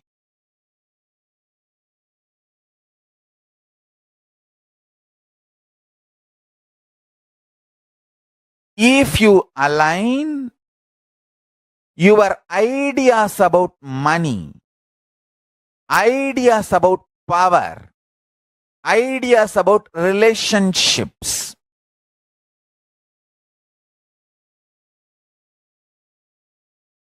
complete with all the powerlessness and make only Paramashiva as the source in which you are established, knowing clearly the inner dependency and outer dependency both should be only on Paramashiva. Paramashiva only can be dependent for inner and outer. Understand? Any other dependency, that pattern need to be completed and you need to realize. I'll tell you. If you think you get large money in your life and that's it, you are absolutely free, complete life is, you have everything in you want. If you feel like that, you are Vaishya. If you feel, if I become completely free and politically powerful, means I'm absolutely free to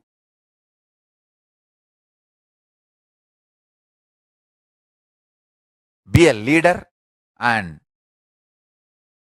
head, then I am absolutely the Lord and God. If you think like that, you are Kshatriya. If I have all my pleasures, 4 meal, 1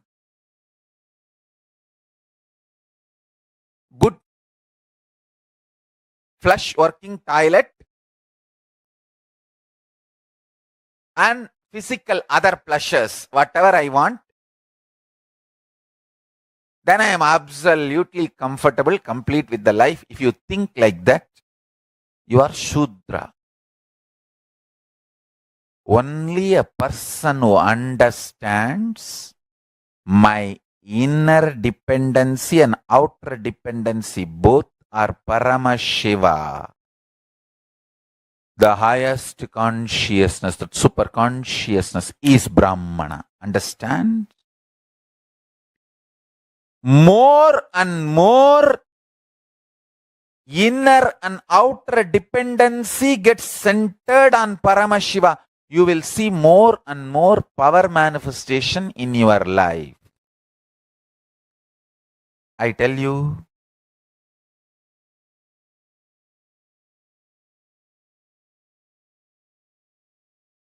I am not saying resign your job,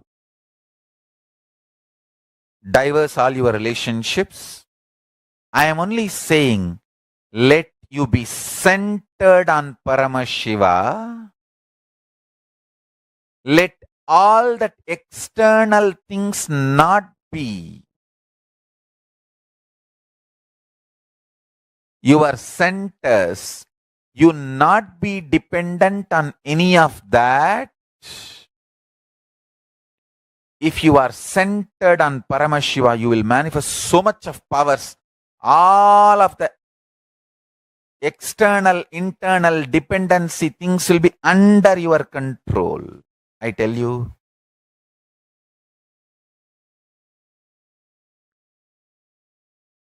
As long as your internal, external dependencies are away from Paramashiva, you will be absolutely powerless. Start this work of completion and realigning. I tell you, your consciousness is more powerful than anything in your life. You are alive. That consciousness, your ability to grasp ideas, your ability to internalize this mechanism in you is more powerful than any money, any power, any honey. Money, honey, power, anything is lower than your consciousness. Understand? I am absolutely integrated to your consciousness, and Paramashiva continues to protect me because he has this great message to be delivered to your consciousness through this body. He is keeping me alive, keeping me in such a way that I am able to reach all of you and all of you are able to reach me. Means, be very clear, it is only for one reason. Paramashiva wants to reveal these great truths to all of you. You are the consciousness which is in you is more valuable than any economic structure, any organized religions, any political, social structures. Understand? The cosmic truths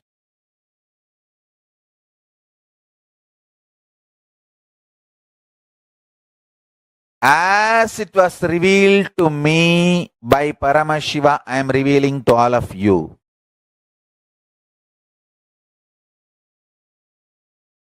And Paramashiva has fortunately not only protecting me, empowered me with a proper protection where I can go on revealing all these truths to all of you.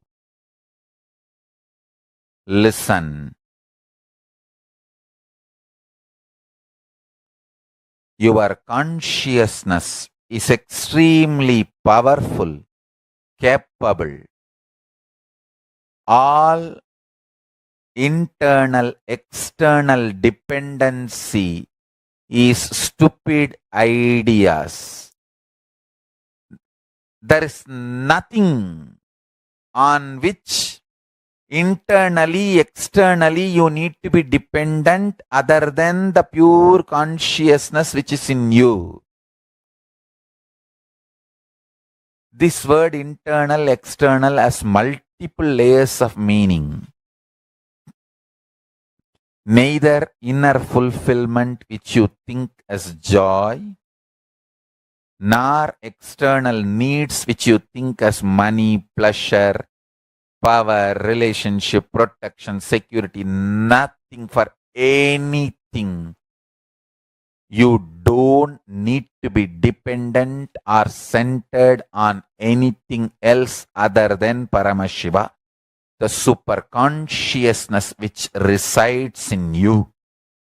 And I tell you, the more and more you start internalizing, meditating on this truth, start completing all the fears and greed provoked in you when I am sharing this truth. See, when I share this truth, immediately, no, this is impractical. I need this. I need that. I need this. All kinds of fear and greed is provoked in you. All this fear and greed flares up in you. Settle down, relax, calm down. One by one, list down the fear and greed which insists and makes you believe internal, external dependencies are required other than Paramashiva. Sit. Have matured conversation with yourself. Having matured conversation with yourself is called Tarana. Tarana means having matured conversation with yourself. When I am giving this powerful cognition, you do not need to be dependent on anything else, internally, externally, other than Paramashiva. Be centered on the consciousness internally, externally, for everything you need or anything. How your fears, insecurities, greed all flares up. Sit and pen down. I am not saying go and resign your job immediately. Go and divorce your husband or wife or immediately. I am not saying any of that. I am only saying when I give this great truth, how the internal churning happens, shivering happens. Pen down. What all the terrible fears, greed, insecurity is kindled in you. List down all the things you believe you need to be dependent for internal and external purposes other than Paramashiva. And find the patterns and root patterns and start completion. Consciously start meditating and declaring to yourself, I do not need to be dependent on anything other than Paramashiva for internal, external, any purpose. start meditating, I tell you, when you start creating this cognition, in few days you will understand your whole life incidents, everything. Yes, hey, right. I don't really need to be dependent on anything other than Paramashiva for internal and external purposes. That is what is called dhyana. Dhyana means you are being, getting this cognition as reality. Hey, you will see. When you manifest this powerful cognition, the miracles happening in your life around. And slowly, that Shanta happening in you. Yes. This is cool. That Paramashanta, yes. I just need to be centered on Paramashiva for my internal and external, all things. I don't need to be dependent on anything else other than Paramashiva for my internal and external needs. Understand, this coolness is what I call Paramashanta. And I tell you, Paramashiva loves to give you all this experience. He is not sadist to torture you. No. He tests your will persistence but never tortures you.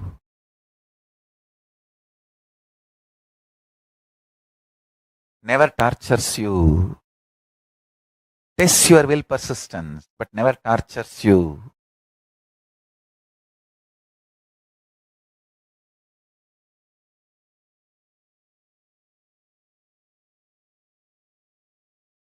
Anyone who starts cognizing this, starts seeing miracles continuously all around them and inside them.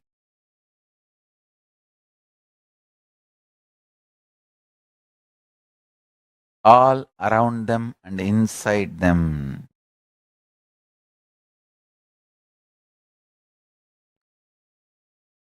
There is a beautiful verse in Gita. Svalpamapyasya dharmasya trayate mahato bhayat.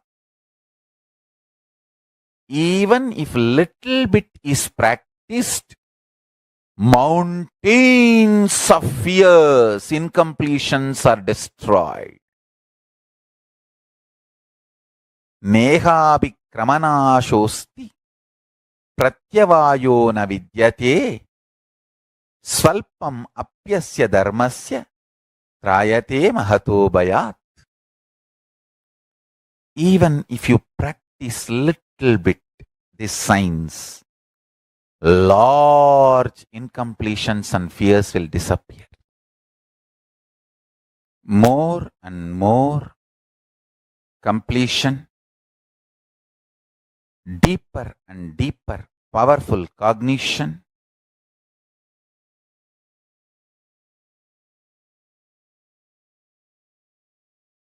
makes you manifest powers. I tell you,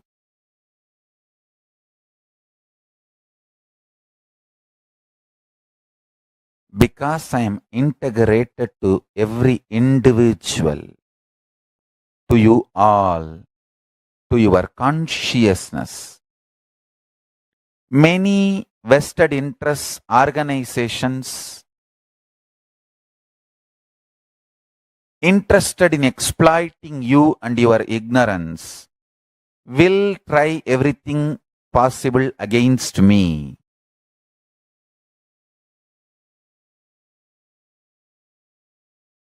But I tell you, I'll be absolutely committed to individual and individual's conscious awakening. I am absolutely committed to make you experience the superconscious breakthrough, state, space, powers of Paramashiva. Listen carefully. your ability to listen to these great truths, your ability to have a simple integrity to me is more than enough. I can go on infusing all these powerful truths into you. You can just flowering.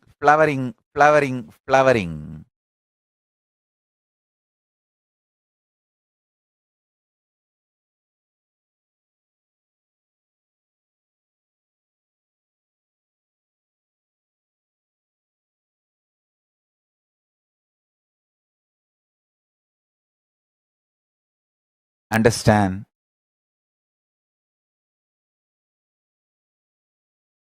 Every time when I reveal these great powerful cognitions and your consciousness flowers, your eyes blossoms, that love and joy I see in every one of you is too sweet and cute. I'll be absolutely integrated to all of you and go on revealing all these truths just to enjoy that sweet, cute love, joy in all your eyes. Understand? If you start contemplating, cognizing, doing samyama on this powerful cognition, have only Paramashiva as internal external dependency. Do not have, believe, think you need to have any external internal dependency other than Paramashiva, your consciousness. Any fear you have, greed you have, the false belief you have built, you need internal, external, other dependencies other than Paramashiva. Start pinning down those patterns, root patterns, and start the completion process. Start integrating yourself to Paramashiva. You will see miracles start happening. You will see power manifestation start happening. You will see exactly everything you need start happening. Once that happens, you will start convincing others. You will start enriching others. Your economic policies, relationship policies, everything will be integrated to your Paramashivatva, consciousness, existence of Paramashiva.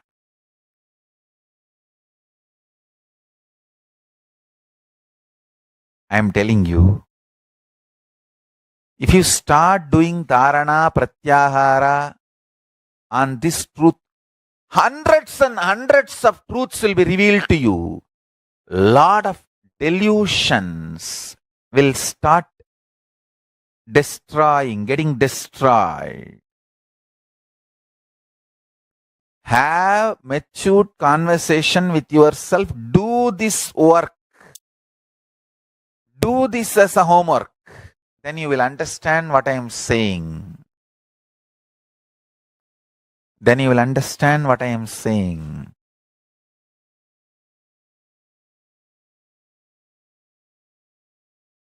Listen to this sacred secret. Listen.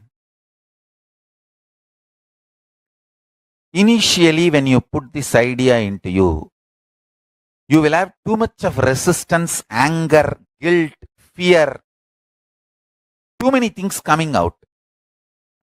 And powerlessness. No, this is not for me. First of all, this may not be true.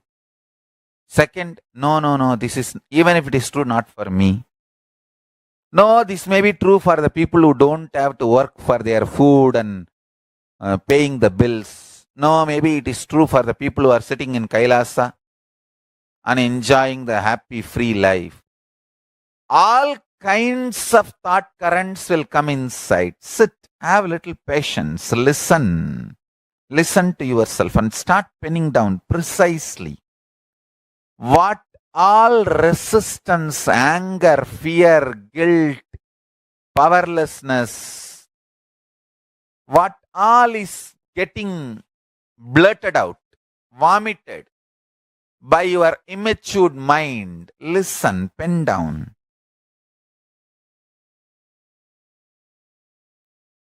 Do completion 2-3 times. Sit with mirror. Actually, I tell you, if you sit with mirror and chant Mahavagya and do completion, you will see me in the mirror. Then all your patterns are complete. Till you see me in the mirror, do completion with the mirror. Your form will disappear and my form will appear there. Till then, sit in front of mirror and do completion. Understand? This is the initiation I am giving to all of you. Sit in front of mirror. Pen down all these patterns and fears and everything. Intensely chant Mahavagya and see the mirror and start reliving this pattern. Start completing. You will see me appearing in the mirror and making you completely complete and making you manifest powerful cognitions and powers.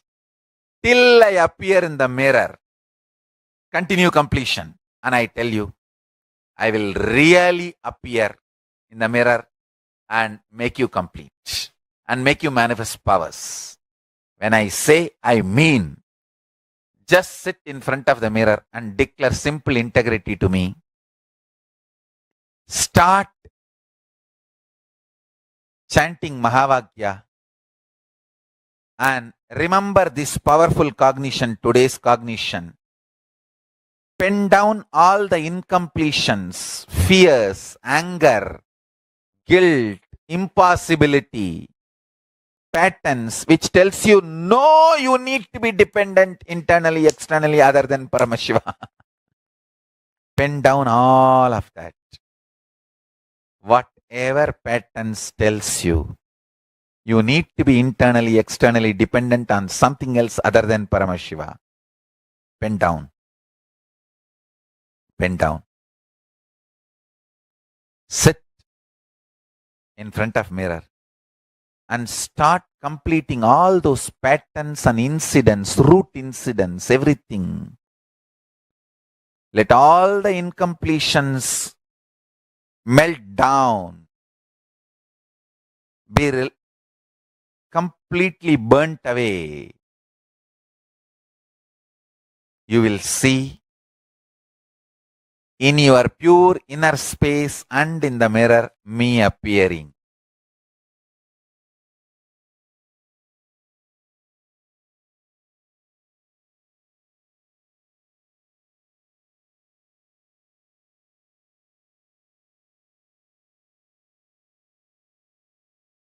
Paramashiva and Parashakti's intense presence will be happening. Both Paramashiva and Parashakti will be manifesting through this form.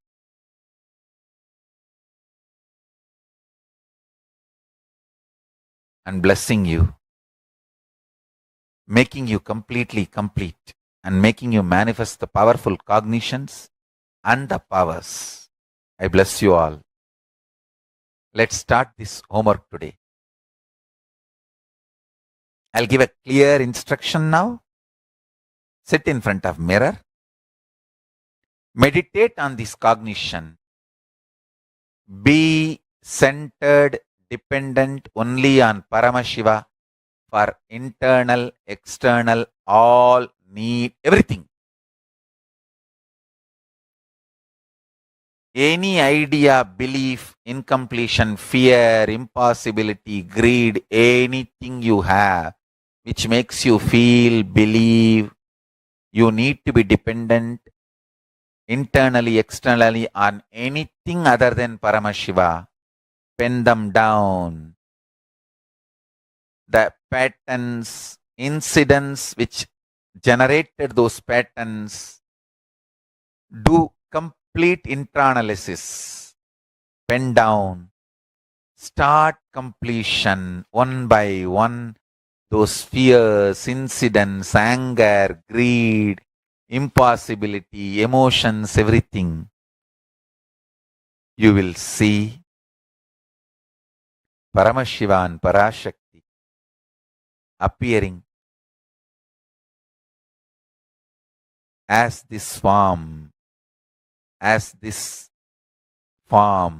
and being in your mirror, internally and externally, and blessing you with powerful cognitions and powers, and making you manifest the state, space, powers, being, and superconsciousness of Paramashiva.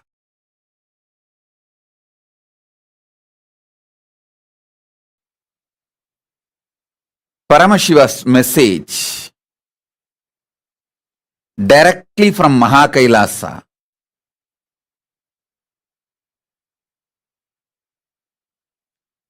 recipe of life is pure consciousness of Paramashiva. Listen.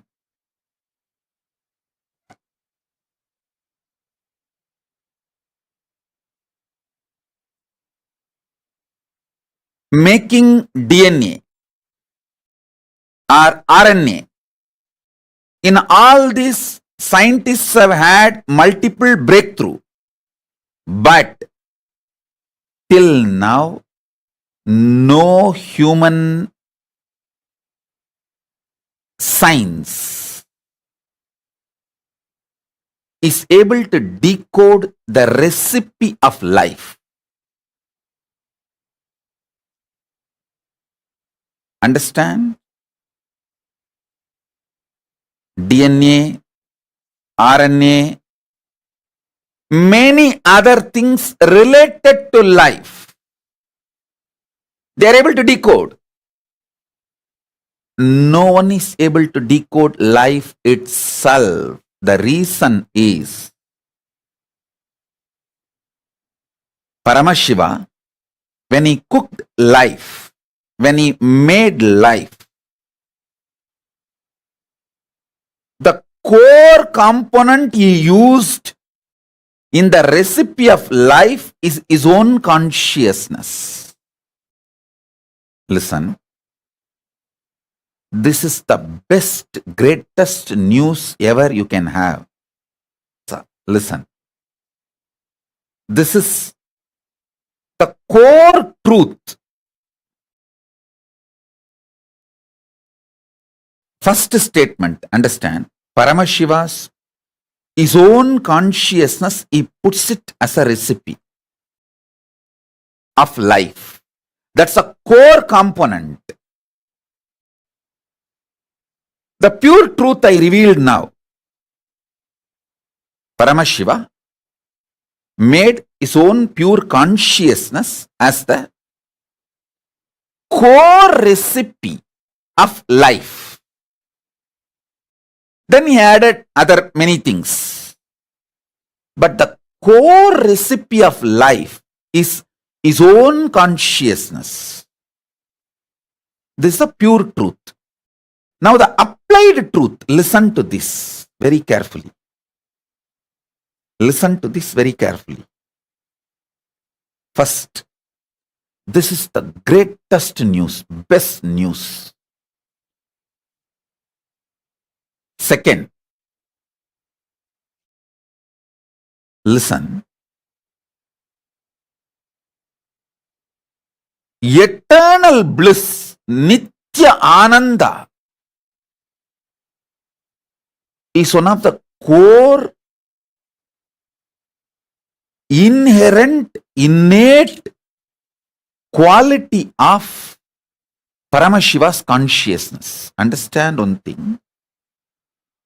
My inexhaustible activism comes from absolute fulfillment and bliss, not from any discontentment. See, discontented fellow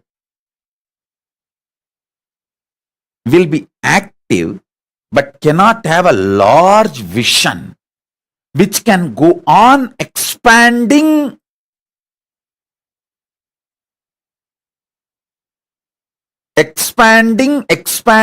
infinitely. Listen to this truth. The vision I carry never tires me, frustrates me. It is like a huge energy, inspiration for intense activism, an eternal bliss, the pure bliss. The eternal bliss, Nitya Ananda, is the first effect. The moment you cognize Paramashiva's consciousness is the recipe of your life. Please understand, if you are alive, be very clear, the core recipe of your life is Paramashiva's own consciousness. He put himself, he was cooking, things were not working out, the life was not happening. He just took himself and put it. Immediately life happened. That's all. Visualize. He was cooking, trying to cook life. So many components he added, but life was not happening. It was coming out like a sakra pongal, puliyodare, or so many other things came out, but life was not happening. He just smiled and put himself, his own consciousness. He just took his consciousness and put it. Immediately life happened. Listen.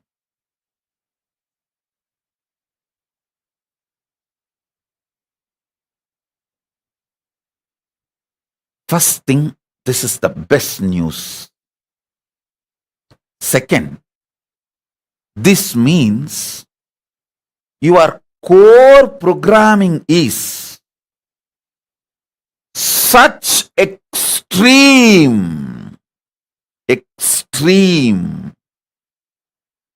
infinite, unending, Satchit Ananda Nityanandam.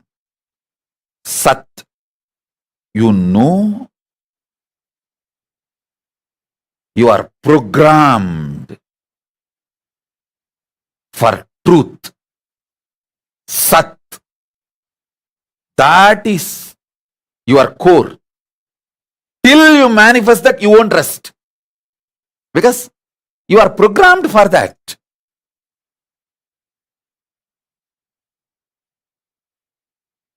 Chit, consciousness. By your very nature, you are aware you exist. Ananda, bliss, the infinite Ananda.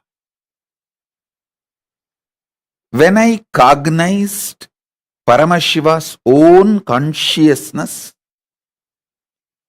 is the core recipe of my life,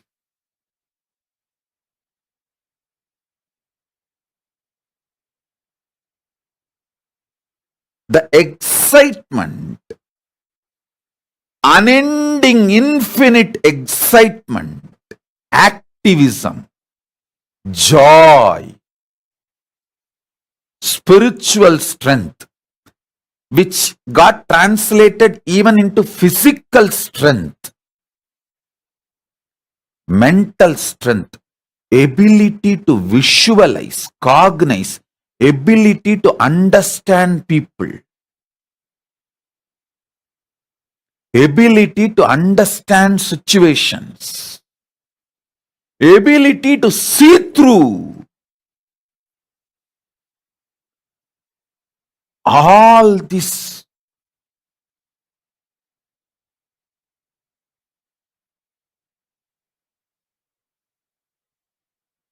Just skyrocketed. I tell you, if you are feeling empowered by the glory of Paramashiva or glory of the Guru, you are cognizing their consciousness is the core recipe of your life. I am using the word Paramashiva and Guru together. Why you know? Because in real life, Guru is the way you face Paramashiva. If you feel jealous towards the Guru, you will feel exactly the same towards the God, towards Paramashiva. If you feel empowered by the Guru's existence in your life, you will feel empowered by Paramashiva's existence in your life. It will be same. Because Guru is the form through which you get taste of Paramashiva, introduced to Paramashiva. Guru is the form through which you experience Paramashiva. Understand? I am giving you the whole applied science of how to use this great truth. Paramashiva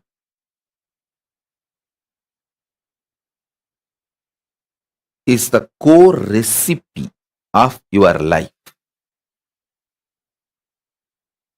Understand? Actually, when you start understanding, thinking, contemplating, cognizing this truth, even your breathing will become deeper. Your mind will be automatically unclutched. The consciousness in you will start shining, radiating, manifesting. When you understand Paramashiva is the core recipe of your life,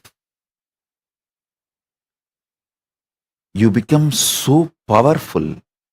You do not need to manipulate. Manifestation itself will be so fulfilling, exciting, intensely celebrative.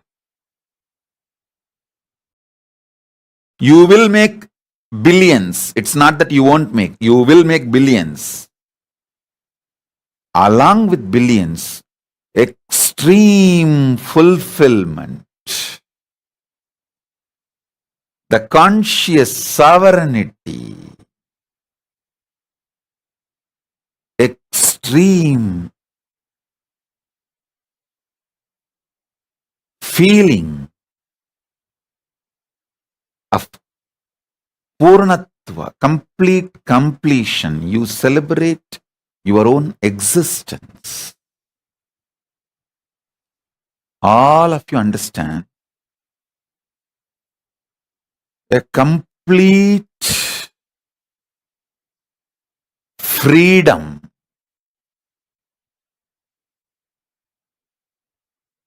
Sarva Swatantratva starts manifesting when you know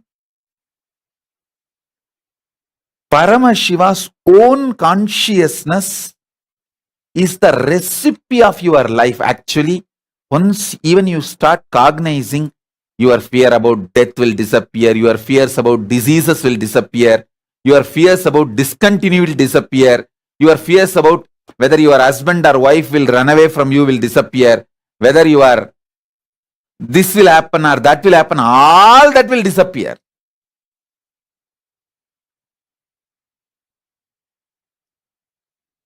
All insecurity ideas will disappear. It is such extremely fulfilling.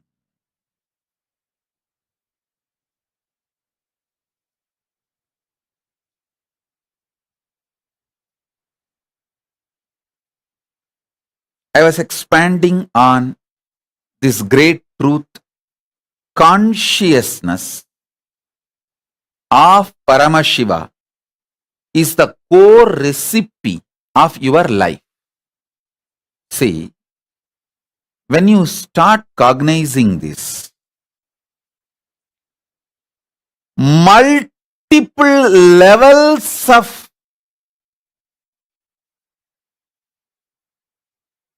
good things manifest in your life. First thing will happen, your breathing will become so deep. Your mind will start living unclutched. Your health will just skyrocket. You will become so healthy. Physically, mentally, emotionally, spiritually, the way you will manifest powers. You will never be tired or exhausted, bored. You can't be cowed down. Listen to that first. See, when you put the idea of time like a thick plastic on your brain and suffocate yourself,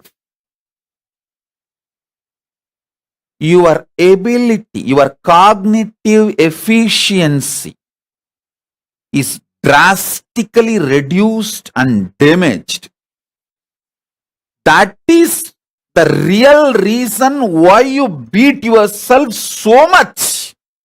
Again and again and again. Listen.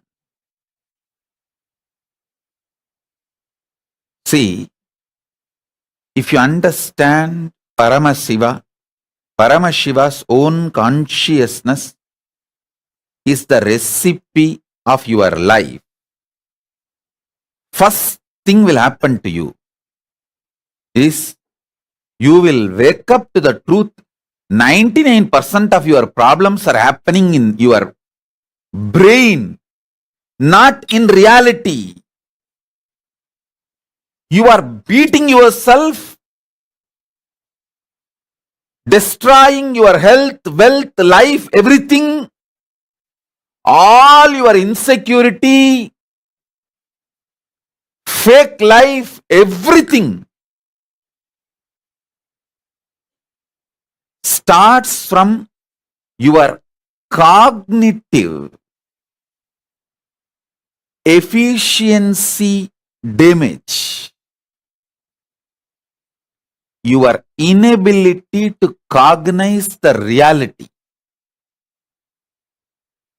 I tell you, when I realized that the core recipe of my life, the basic component of my life, the basic recipe of my life is Paramashiva's consciousness.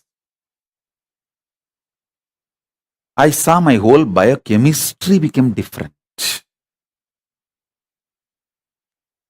My whole biochemistry became different. It has become like a innate intelligence. I tell you, today I am giving you this truth, pure truth, core recipe of your life is Paramashiva's consciousness.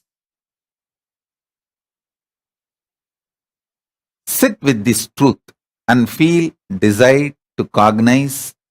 Paramashiva is just sitting as eternal blissful form inside you.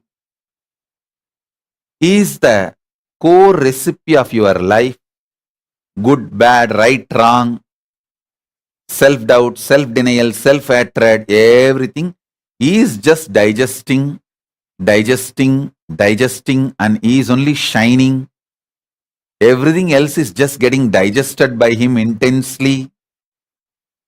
He is real, and his consciousness is the core recipe, core substance, core recipe of your life, of life itself. Sit with this. Have that Shivanyana Bodha, Paramashivanyana Bodha.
Keeping all your internal and external dependencies only on Paramashiva.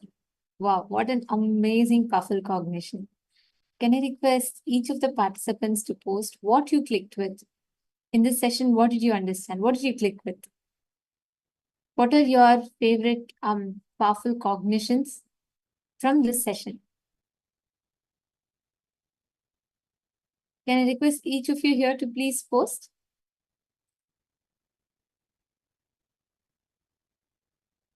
This is a very, very important and an amazing revelation from Swamiji, because this is the fundamental powerful cognition for us to have, which makes us experience the real conscious sovereignty. Keeping all your internal, external dependencies only on Paramashiva.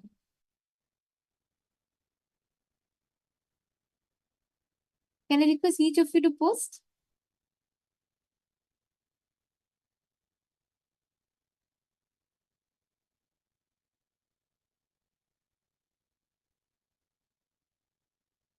Wow. Okay, Magrazina Maria, thank you. I see your powerful cognitions. Come on, each of you post. Ma Sonia, Ma Carmen, I request every one of you to please post.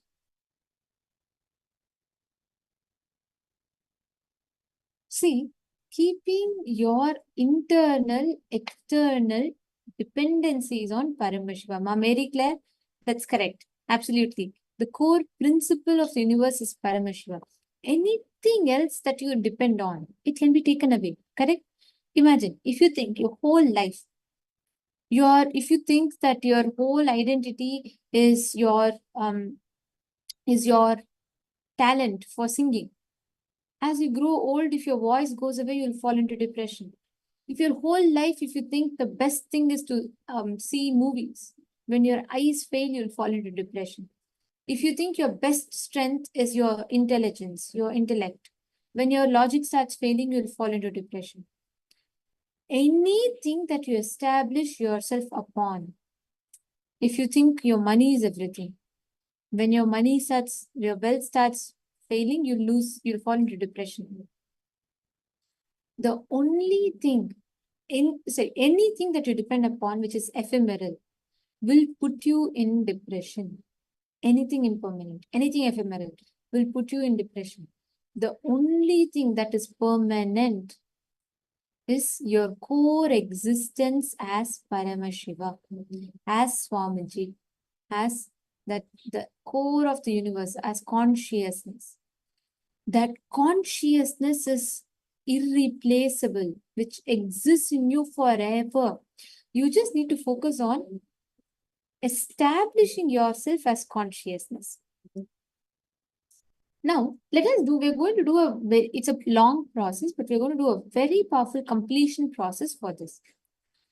I'm going to request each of you to list down all the things you believe you need to be dependent for internal or external purposes other than Paramashiva. For example, you feel like, okay, even if I'm Paramashiva, I need money for the next meal. You feel they're dependent on that. Or even I feel like I'm really dependent on my work. I feel I'm really dependent on the love of your loved ones. Write down all the fear that you have. Do this sincerely. I request every one of you to please do this. This is a very, very important exercise. If any of you have any doubts, any questions, please post it.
So I request each of you to post. How many of you finished the first step?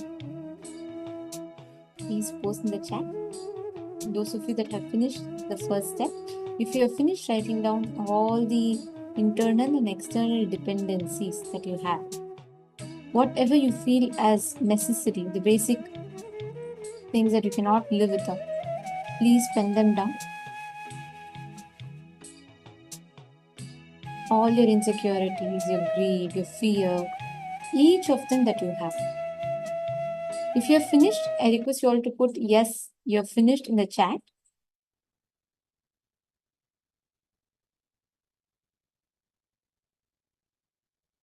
Now, pen down all the incompletions, fear, anger, guilt, impossibility that tells you, no, you need to be dependent on something other than Paramashiva. See, there is some thought current in you that convinces you that it has to, you need it, right? There's some thought current, like for example, when it's money. Some part of you convinces you that money is needed. It could be any logic, some justification. Marva, you can post the questions, whatever questions you have. All the others, write it down. Sincerely sit and look in. Some things may tell you logically, but how can you live without money? Or how can you live without your job? You need it for your next meal. Some part of you will convince you with some logic.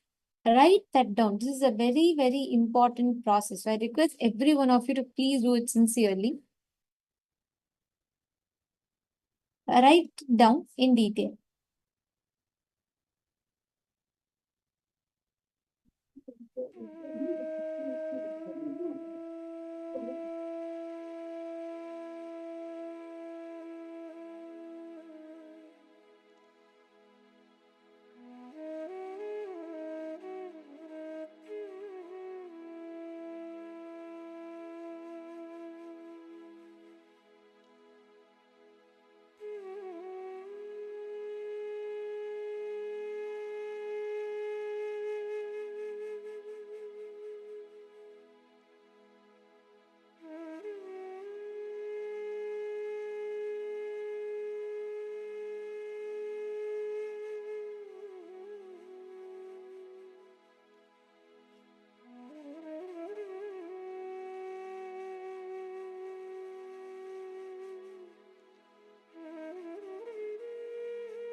next step of the process, I request all of you to identify in all the patterns that you've written down, the justifications, the logic that stops you.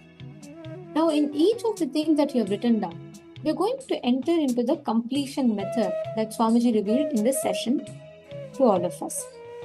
So, now for every dependency that you have written down, money, relationships, talent, intellect, intelligence, knowledge, resource, anything, any dependency that you have written down, we are going to do a very powerful completion process that's going to help you complete that dependency and start actually establishing your dependency only on the eternal principle that's Paramashiva.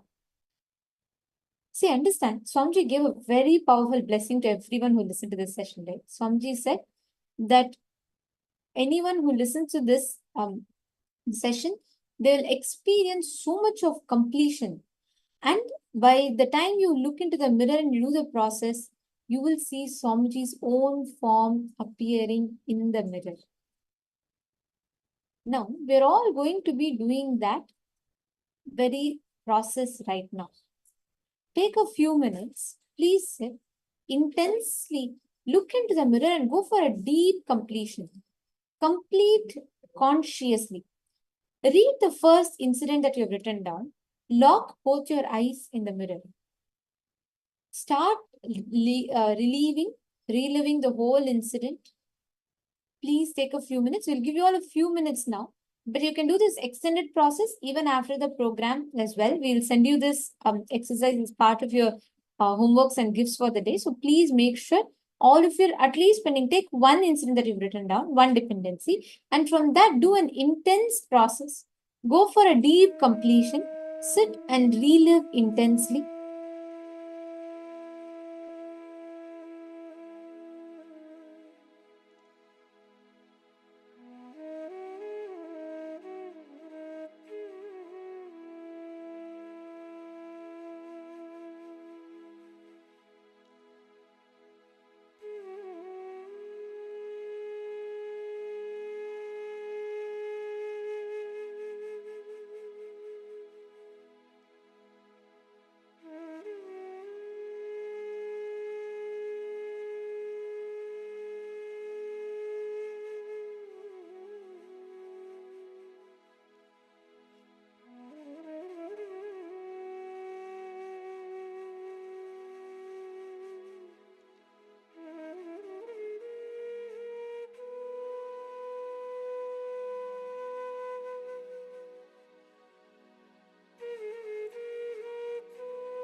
Nityanandam, please relax. Hope all of you have done the process. This is a very, very powerful process which completely liberates you from all kind of internal external dependencies that you are stuck on. When you just actually completed this pattern, take one by one. You don't even have to do everything at the same time. Even one by one, if you start, you will see how it will beautifully lead you to a breakthrough. How many of you, what was your experience of doing this completion? How many of you enjoyed and you were able to see that you're actually having so much of healing happening in you through this? Today's initiation, Swamiji is going to be initiating you into this conscious sovereignty where you're going to experience all your internal and external dependencies only on Paramashiva. Today, we're going to be learning now about the form of Paramashiva that we're going to be receiving the darshan of. Bhagavan Lingodbhava Murthy. Who is Lingodbhava Murthy? What does his form represent? What is the superconscious mutation of Paramashiva as Bhagavan Lingodbhava represents? We're going to be listening to that revelation now.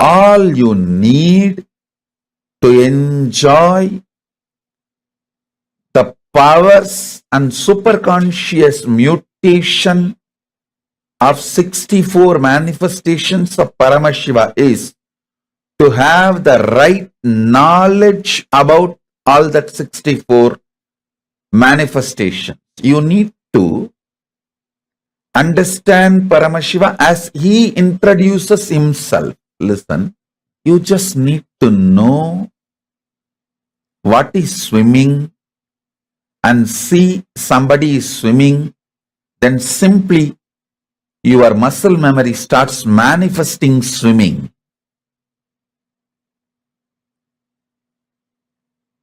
Same way, you just need to know about the superconscious mutations of Paramashiva and see someone manifesting it. Your muscle memory, bioenergy, all will just pick up. And simply you will enjoy superconscious mutation of Paramashiva. Next, Lingodbhava. Paramashiva manifests as Lingodbhava, Arunachala, to resolve the conflict between Brahma and Vishnu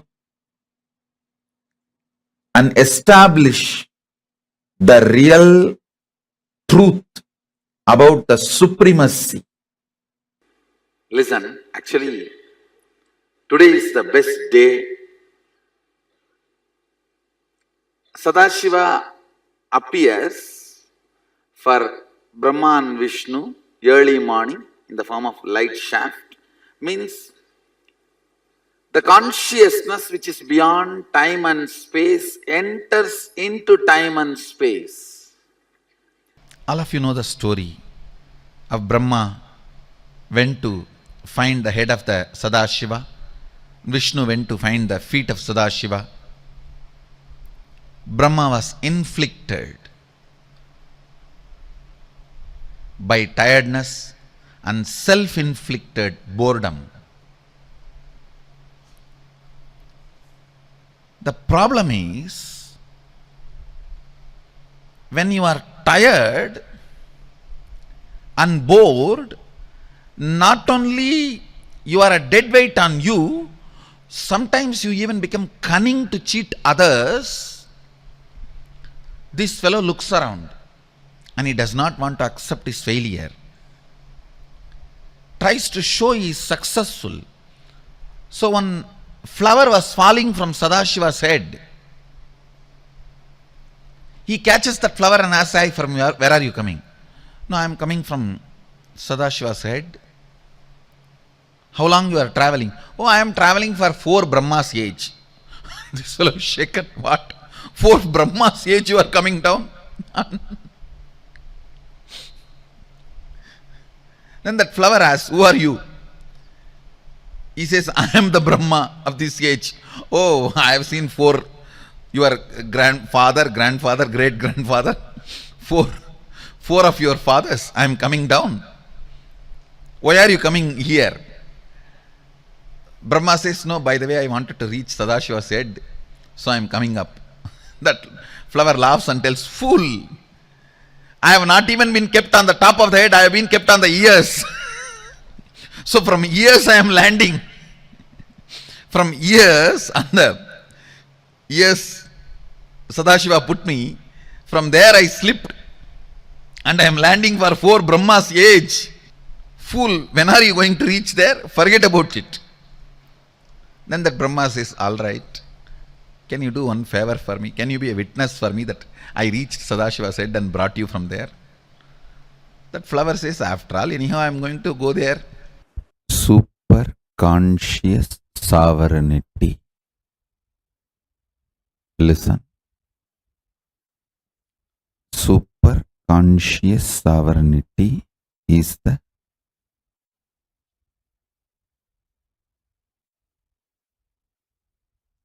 principle, superconscious DNA of Paramashiva will be manifesting today in all of you. Listen. Superconscious sovereignty. Let me explain. Listen intensely. What I am going to say now, the superconscious sovereignty, you don't need to practice. I'm just going to put this like a golden light ball inside you. It will just start manifesting. Listen to this.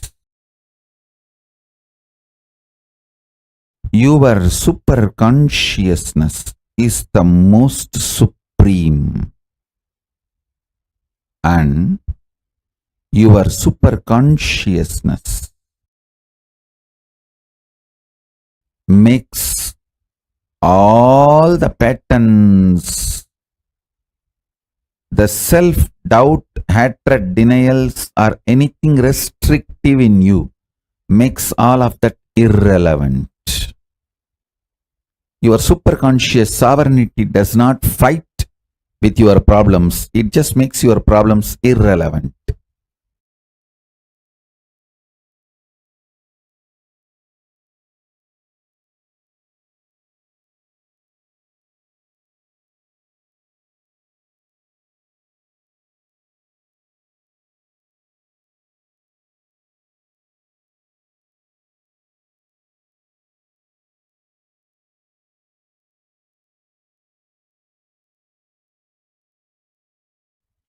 Declare your superconscious supremacy over everything.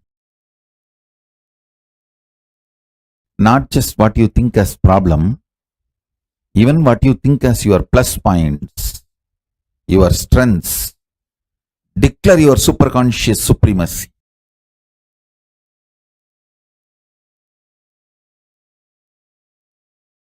As Paramavatara of Paramashiva, I'll make it happen for all of you. You just declare. Understand?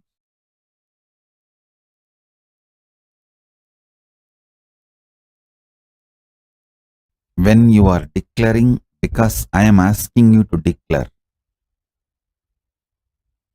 you are just doing Paramashiva's will. You will simply manifest it. I ask you to declare your superconscious sovereignty, your superconscious supremacy over everything.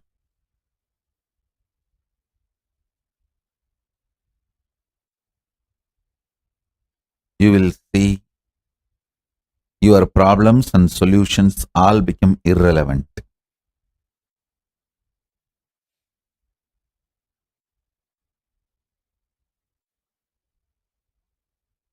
understand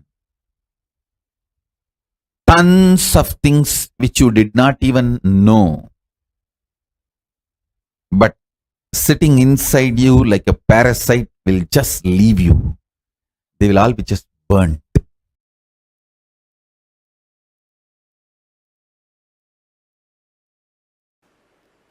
Let's enter into 9th verse of Isavasya Upanishad. I'll continue to expand on the 9th verse of the Isavasya Upanishad. Please recite along with me. Antam tamaha pravishanti ye avidyamupasade tato bhuya ivate tamaha yavu vidyayam rataha.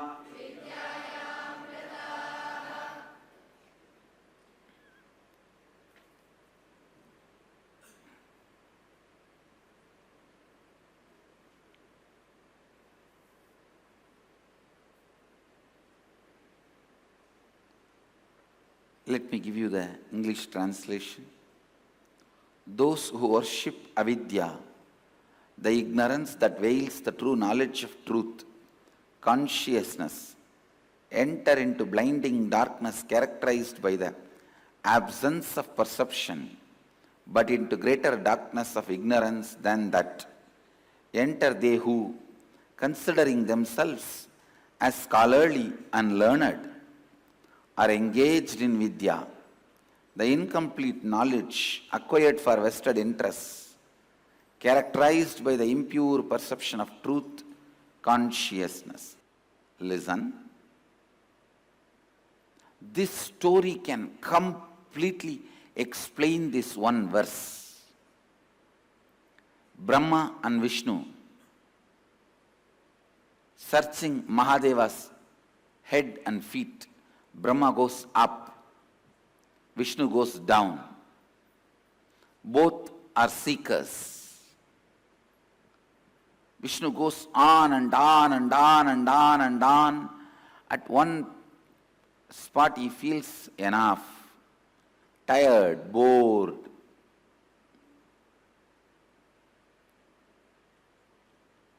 At least tiredness and boredom will not become cunning. He comes back and says, no, I am not able to do, forget about it. He develops a don't care attitude towards ignorance. It's okay, what can be done? I am tired and bored, leave it. But Brahma not only is not able to find the truth, he tries to become cunning with that knowledge but not having experience. He becomes cunning. That is the most dangerous. That's the most dangerous. He becomes cunning.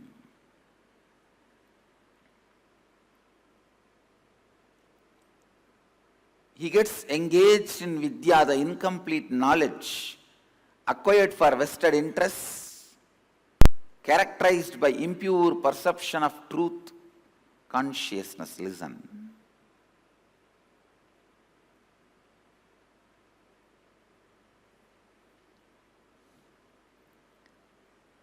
When Brahma becomes cunning, not only he doesn't accept, he tries to lie, saying, I found, and he develops a false evidence.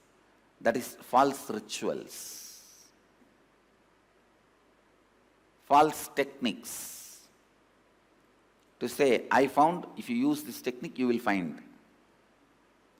Understand the context of this verse. This verse describes two major problems a seeker faces when he starts transforming his cognition that he is consciousness. Understand the context. Meditate on the context. Look in and face all the difficulties you face. When you shift the cognition, you are the consciousness. Mahadeva, Shiva.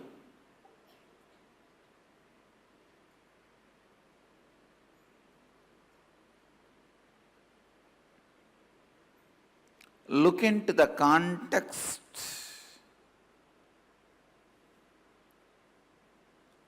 Try to experience the truth.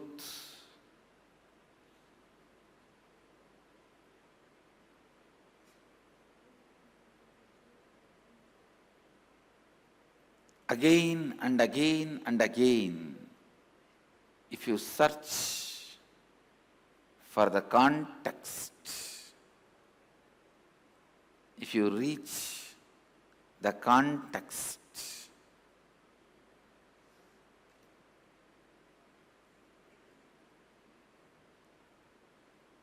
you will understand what Upanishads mean by this verse. Antam tama pravishantiye avidyam upasate tato bhuya ivateta tama yavu vidyayam rataha.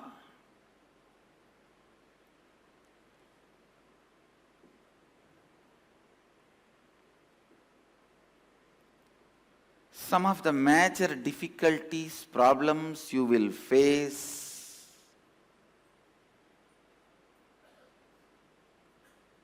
during your seeking is defined and explained in this verse.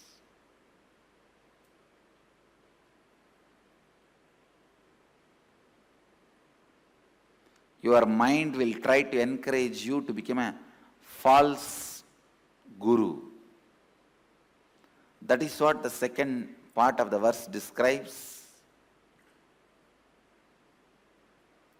Engaged in Vidya, the incomplete knowledge acquired for vested interests, characterized by the impure perception of truth and consciousness.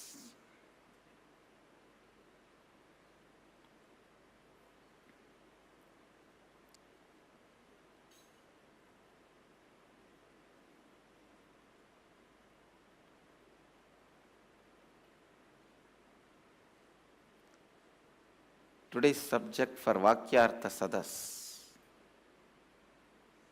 how to keep our seeking pure without being touched by Brahma and Vishnu both.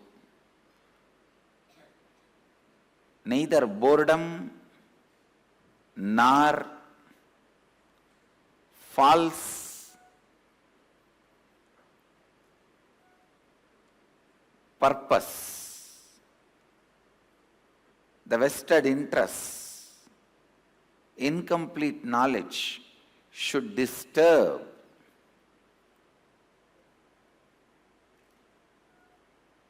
our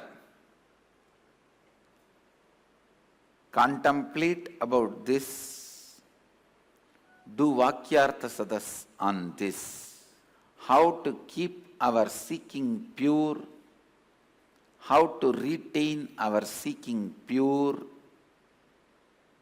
away from boredom, away from false identities. That is why the Vedic tradition insists on higher forms of tapas and penance. Paramashiva, I am here intensely, powerfully manifesting and available to all of us.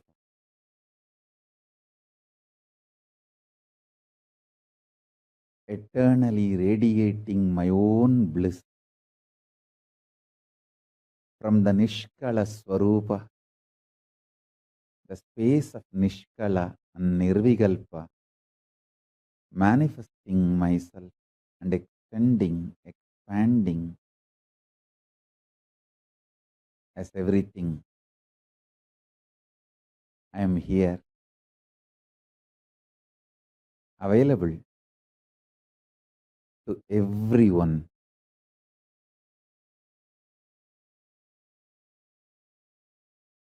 Let us all intensely connect with the superconsciousness of Paramashiva.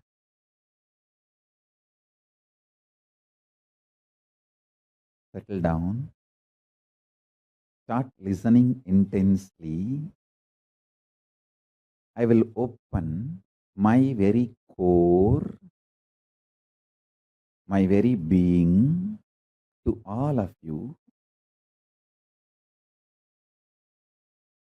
through this powerful cognitions, understandings. Decide to come to these powerful conclusions along with me. From my pure formlessness, unclutched Nishkala Swarupa space, I manifested and continue to manifest everything that exists.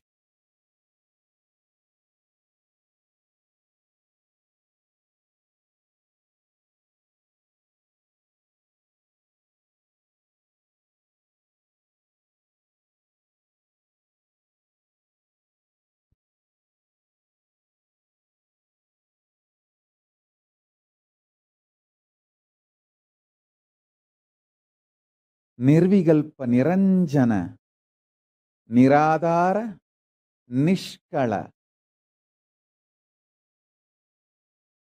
Swarupa. From that space, I manifested as everything that exists.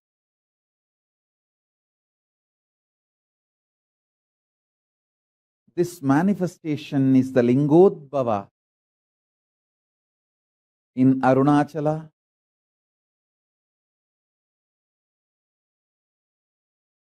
This is the day.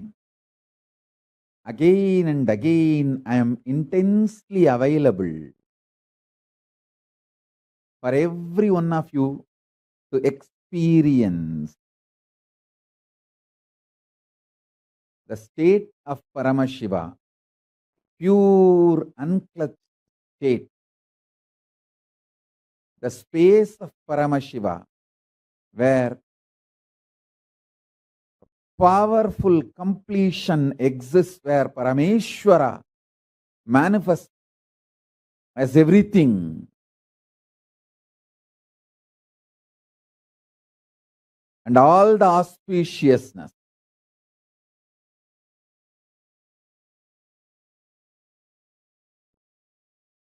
the powers of Paramashiva manifest as Parashakti, my own extension.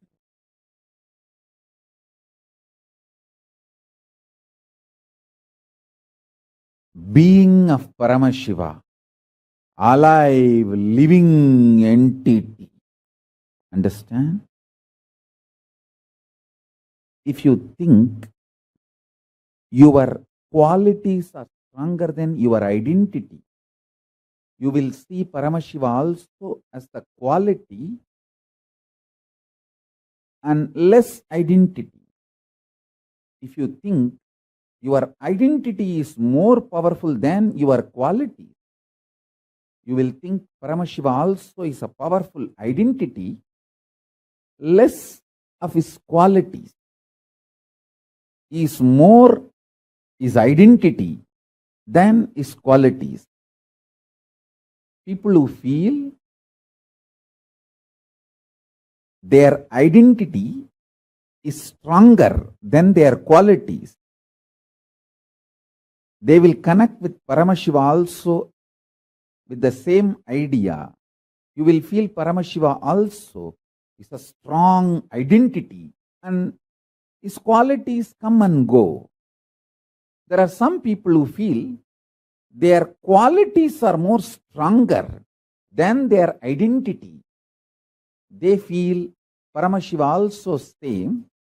his qualities are stronger than his identity. So let us meditate on his qualities. But you understand one thing, me as Paramashiva, I am strong in my identity and in my qualities. I am not just the totality of few qualities. I am more than any qualities you can imagine, visualize. All the best qualities you can imagine, visualize, all that put together, and something more is me.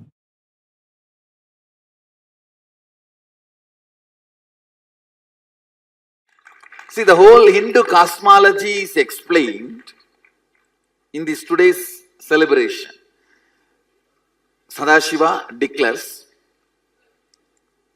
let me become many to celebrate myself.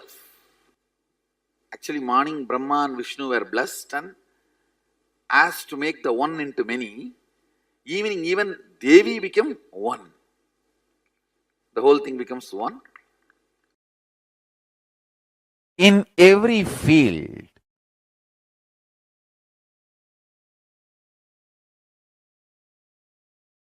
truth of Shuddhadvaita, the pure Advaitic principle, mapped, and the vision for the humanity is revealed as Vedas and Agamas by Paramashiva.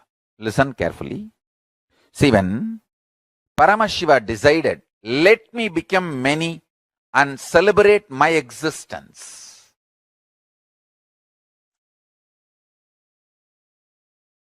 he became many. This whole manifestation of the universe happened.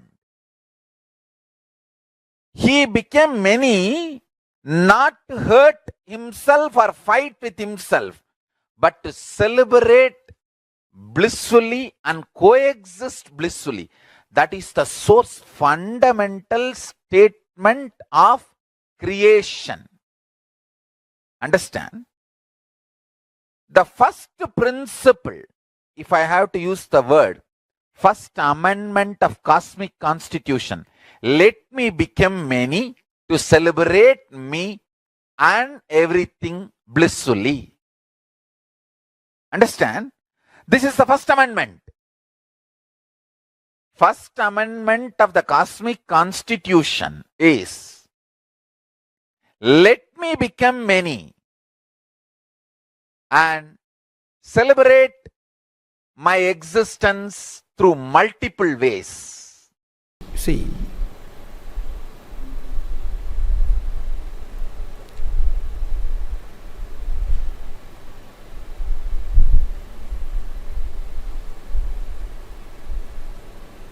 Vedas clearly describe how these multiple dimensions manifested. Ekoham bahushyamaha. Listen. Let my one become many to celebrate me. This one verse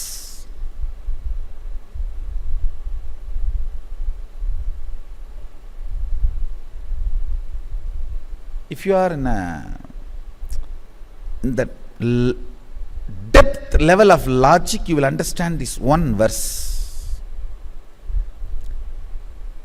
Let my one become many, not my oneness.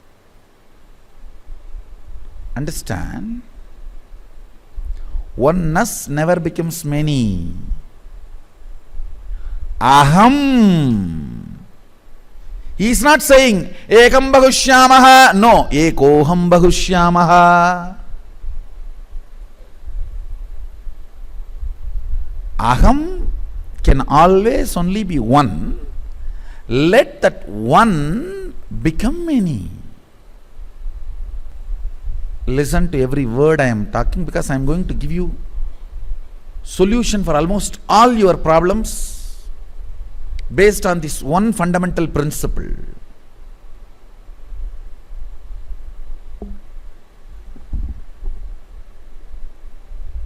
when he decided to become many, to celebrate himself, all the dimensions of this universe opened.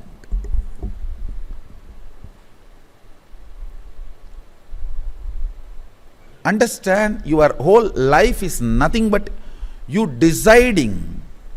See, at one point in your mother's womb, you decide, Ekoham Bahushyamaha. Only then you open the womb where you were residing for 10 months and come out.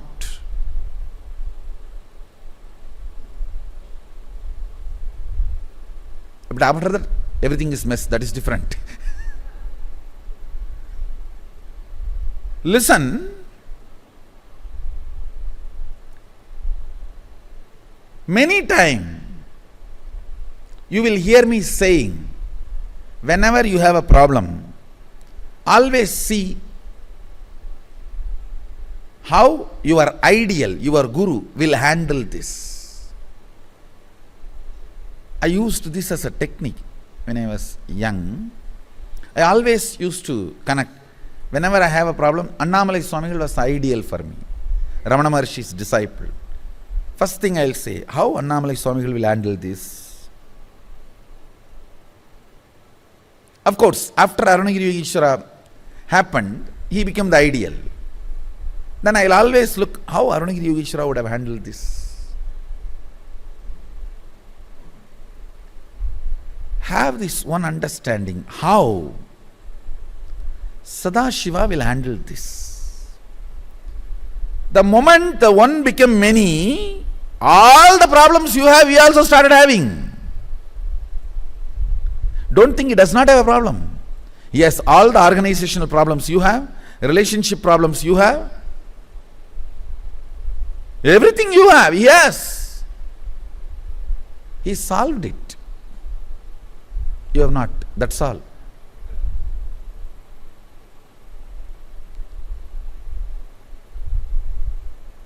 If you understand this one principle, let me repeat once more. For example, this cup. Inside this cup there is a space. That is aham. The space inside the cup is connected to this cup. This whole thing can become multiple, but the space itself cannot become multiple.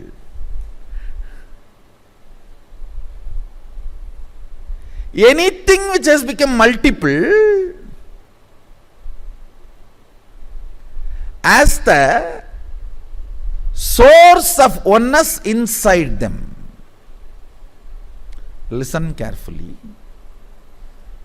Anything which has become multiple, as a source of oneness in them, oneness has not become many, only one became many. Aham associated with oneness, one associated with oneness has become many, but continue to be filled by the oneness. My message for you today is radiate your Shiva consciousness now. Please understand the emphasis on the word now.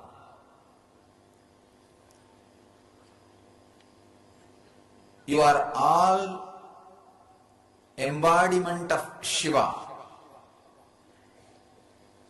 You are all by your nature Shiva. In every one of you, Shiva is radiating himself. He is available. He is present. Start radiating Shiva consciousness from now. we have so many questions. How can that be?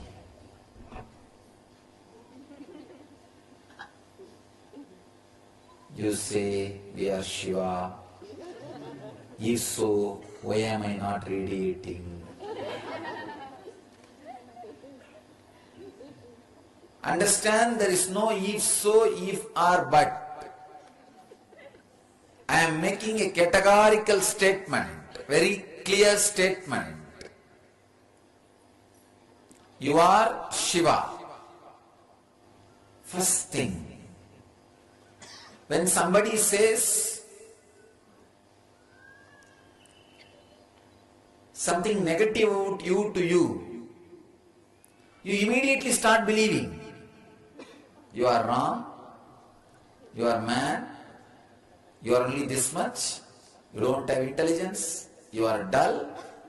When these words are uttered to you, you straight away believe it.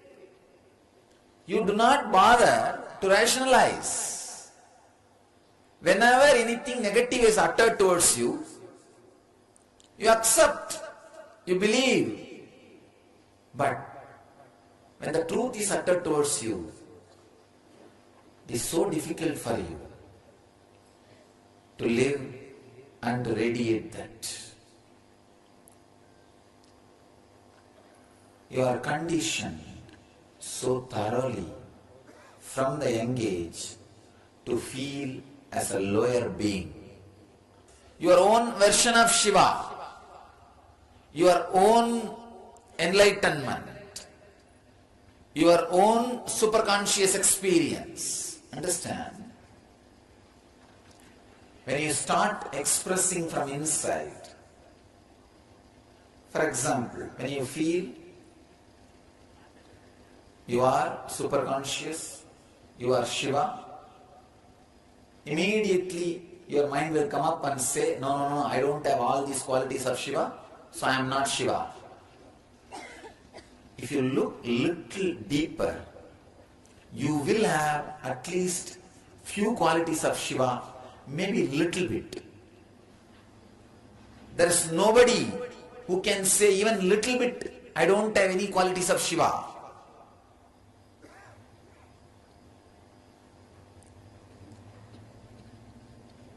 Everybody will be having at least one quality of Shiva, at least one bit. Start from there. Start living that great quality. Start expressing that great quality. When you express one great quality in your life, the first thing will happen to you is confidence. Let that confidence be your base and start the different auspicious qualities of Shiva. Start expressing from inside. You will see you are radiating enlightenment. Please understand. Start radiating your own enlightenment. Do not have somebody else's enlightenment. Now the big problem is when I say you are Shiva, you are enlightened, you start thinking, why am I not like Buddha? Why am I not like Mahavira? Why am I not like Krishna? Why am I not like Ramakrishna? Understand, Shiva does not want more than one Buddha. He does not want more than one Krishna. He does not want more than one Ramakrishna. If he wants only Gautama Buddhas, he can just create a Buddha industry, like a car companies. Assembly line, every minute one car comes out. No difference, no change, not only in the dimension, even in the color. Just not even 1 inch is different. Every minute one car comes out. He could have created a Gautam Buddha company, Gautam Buddha industry. So every minute one Buddha will get assembled with the same dress, same hairstyle, same size, same shape, he comes out. No, Shiva is not interested in creating a car company. or an enlightenment industry.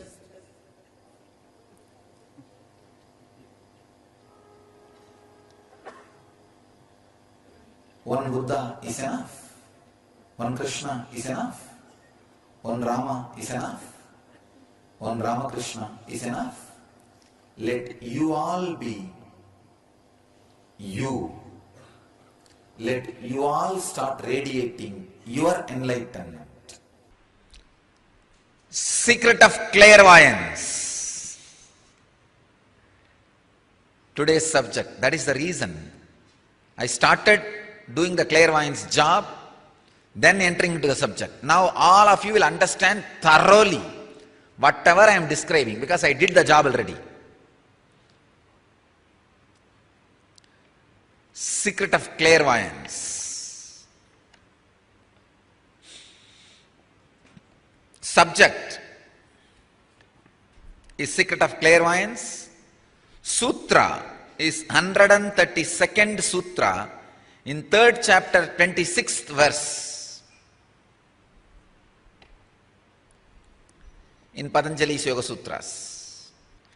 Pravritti aloka nyasat sukshma vyavahita viprakrishta jnanam. I am talking about the sutra now so that it will be on record for the generations to practice. Let me exactly give you the sacred secret embedded in the sutra. By doing samyama on the Swayam Prakasa which is in you, self-effulgent, superphysical light in you, you will have the knowledge about hidden,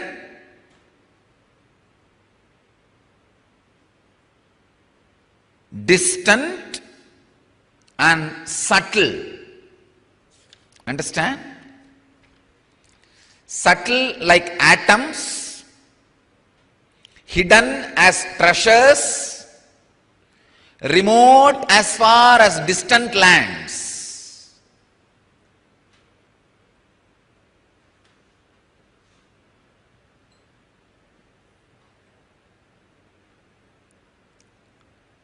The sacred secret is do samyama on the superphysical, self-effulgent light in you. In every one of you it is there. That light is responsible for your skin shining. There is a superphysical, self-effulgent light in all of you which is shining in your eyes, which is shining on your skin,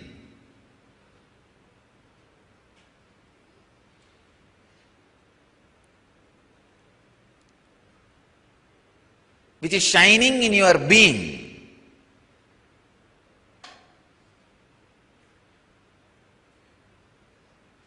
Do samyama on it. How to do samyama on it? Two ways you can do samyama on it. One, sit in front of mirror. Gaze at your own reflection. I am giving you the exact technique. Gaze at your own reflection. After one cycle, the reflection will lose its separate dimensions and parts. It will become almost like just a lump of light without having a clear hands, legs, head. Without having a clear picture, it will become almost like a lump of light. Please understand. When you gaze at the light intensely, the independent, definite shape on your form will melt down. You will only feel like you are a light, like egg ball. it will usually be egg ball, like a light in the shape of egg. That is what is called Swayam Prakasa, self-effulgent superphysical light. That is what we call in Sanskrit Linga. Understand? When you gaze at your own image, all the attributes you attributed on your form will melt down. You will just see a light ball. If you are able to see the light ball, you are a Lingodbhava. Kind of a self-effulgent light ball. Now, do Samyama on that light in your inner space. Now turn that light in your inner space. Do Samyama on it. When you do Samyama on that light on your inner space, first thing, even your subtlest thoughts and moods and the happenings in your system, you will understand. Not only thoughts, moods, even the physical changes. If your pressure increases, you will know. Self-diagnostic method.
Just as Swamiji beautifully revealed, Bhagavan Lingodbhava is a form of Paramashiva, who is the source of this entire creation. He is the Big Bang and black hole. He is the source from which the Big Bangs and the black holes happened. And today, all of us are going to be receiving the darshan of Bhagavan Lingodbhava Murthy, form of Paramashiva. We're all going to be receiving the live darshan very, very shortly. I'd like to request all the participants to please come and settle down. Please be seated in front of the camera. The darshan we are going to receive today is where Swamiji is going to be initiating all of us into conscious sovereignty, experiencing conscious sovereignty. Over the last few days, Swamiji has been revealing in extensive details about how life in Kailasa, the ecosystem of Kailasa, what are the principles it is based on. Right from making all of us understand how we can consciously access the superconscious happening in us, to giving us various different methodologies, methods for it, including seeking the source of your first person. And today, ultimately, Swamiji is going to be initiating all of us into experiencing conscious sovereignty, experiencing that you are consciously sovereign. Your existence as consciousness is the supreme. And Swamiji is going to be initiating all of us into this most powerful experience. I request all the participants, every one of you, to take a minute and please share for each of you, what is your favorite click? What did you click with today? What was your click from today's session? Which one is a powerful cognition that you clicked with the most? Please take a moment and I request all of you to post it in the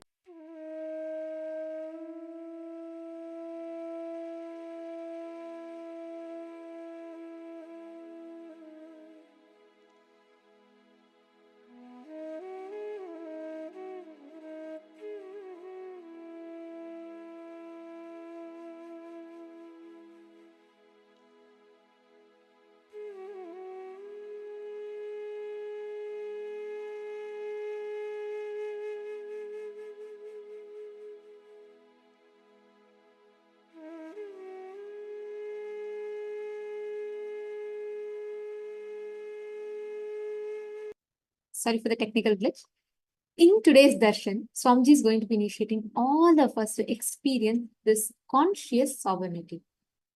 How your existence as Paramashiva, as that ultimate superconscious existence, the superconscious happening in you, awakening that Swamiji is going to be giving all of us that experience and initiating us all to manifest a space of conscious sovereignty.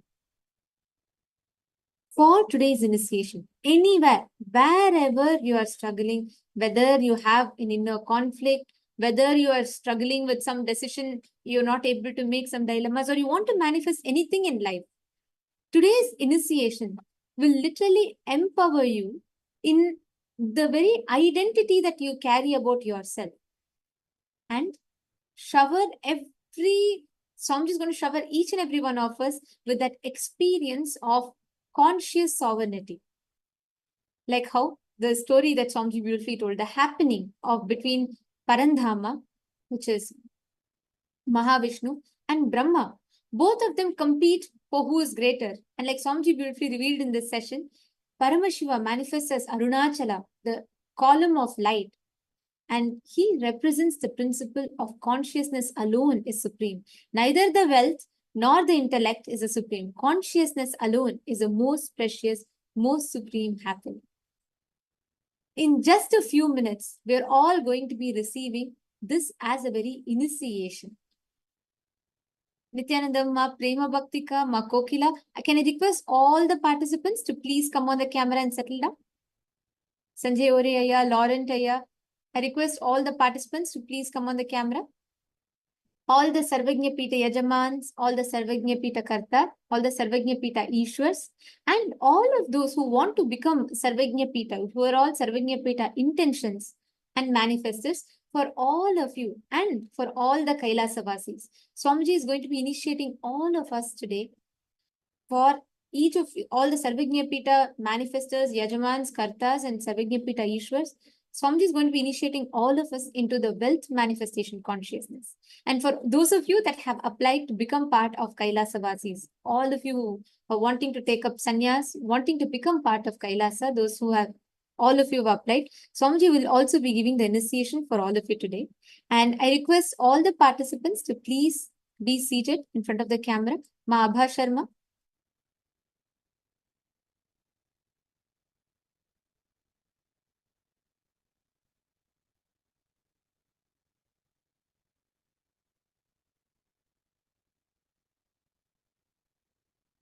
Today's initiation is the most important initiation where Swamiji is going to be giving you the experience that you are consciousness. So, Ma Jnana Vijnana Priya is asking, Ma, can the fear be more than greed? Or both are usually same amount? And for the exercise that you had written, you're asking if you should pen down even the thought currents behind all. Actually, Ma, the process that Swamiji revealed is very, very powerful. Like Swamiji was revealing in the previous session, the identity that you carry as you, if it is based on something that is ephemeral, the moment, like for example, if you think your intellect is you, or you think your knowledge is you, at some point, when you, as you grow old, if your knowledge fails or it fails to expand, you will fall into depression. Or if you think the the pleasure of taste, if that is the source, if what you depend on, when your taste fails, you'll fall into depression. Anything that ephemeral existence on which you build your identity, when that collapses, you will fall into depression. That is why when you build all your internal and external dependencies only on Paramashiva, then you become consciously sovereign. And when you do this process of completion that Swamiji had revealed, you are going to keep completing all your fear, your greed. And till the time your reflection disappears and you see Swamiji's reflection in the mirror, Swamiji, like Swamiji bless, he himself will appear when you complete. So when the moment where you disappear from the mirror and you see Swamiji's form, that is when that whole dependency is completely left.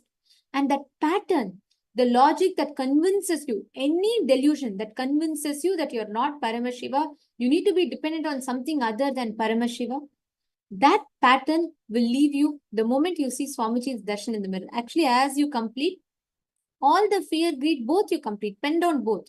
See, you cannot say it one is bigger or one is smaller. Pattern is a pattern. Anything that stops you from experiencing, you are Paramashiva and that space of oneness with Swamiji. And anything that stops you from experiencing conscious sovereignty is a pattern. So sit and write down the completion. And like Swamiji told in the process, write down every logic that convinces you, every thought current that convinces you that you need to be dependent on something. Like your mind will tell you, oh, you need money. What about your food? If you're a Paramashiva, then what about your money? What about the house? What about your relationships? Write each of them down and then do the completion process that we were doing in the previous exercise. So when you do that process, you will see that your form will completely disappear and you will see Swamiji's reflection in the mirror. That means that pattern has left you and it's complete. It's replaced. You're understanding? Yes. Now, to all the other participants, Ma Ananda Premini, Ma Madeline Portuguese, can I request every one of you to please settle down in the camera?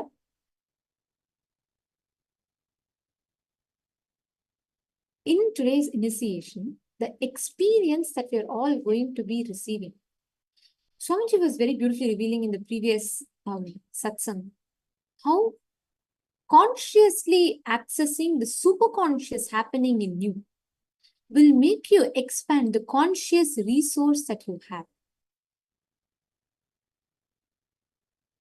And for each one of us that are experiencing this today, the initiation that Swamiji is giving us, it will empower you to experience this superconscious breakthrough. And now, we are all going to be preparing ourselves with a very powerful meditation process that Swamiji has given to experience this happening of Bhagavan Lingodbhava inside you. So for this process, for the darshan, we are all going to be doing a very powerful process that Swamiji has given. And you're going to be preparing yourself to receive the initiation from Swamiji. And for all of us to do this meditation process, you will need a mirror. So I'd like to request every one of you to please get a mirror. Any mirror is okay. A hand mirror is also okay. Or if you have a bigger mirror is also fine. I request every one of you to please take a moment. Please bring a mirror and settle down. Swamiji has given a very powerful samyama of how you can experience the Lingodbhava, that consciousness in you. And there's a very detailed, beautiful samyama that will enable you to consciously access the superconscious happening of Lingodbhava. And we are going to be doing that samyama that Swamiji has revealed for all of us now. I request every one of you to please bring a mirror.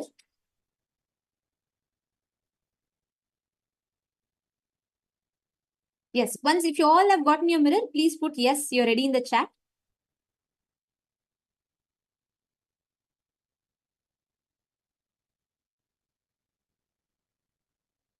Yes, once all of you have gotten a mirror, please put yes, that you're ready in the chat.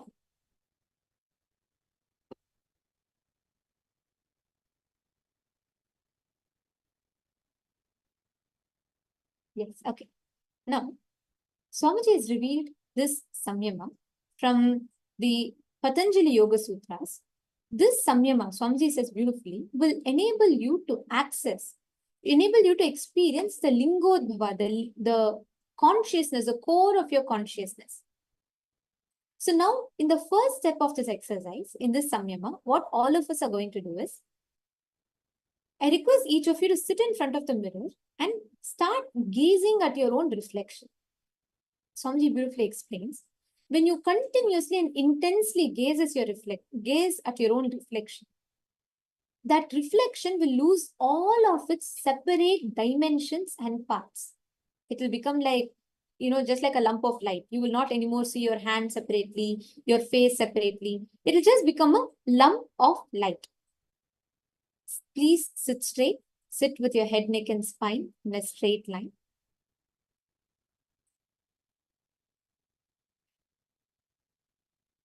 Intensely connect to Swamiji and sit straight and look at the mirror. Gaze at your own reflection in the mirror.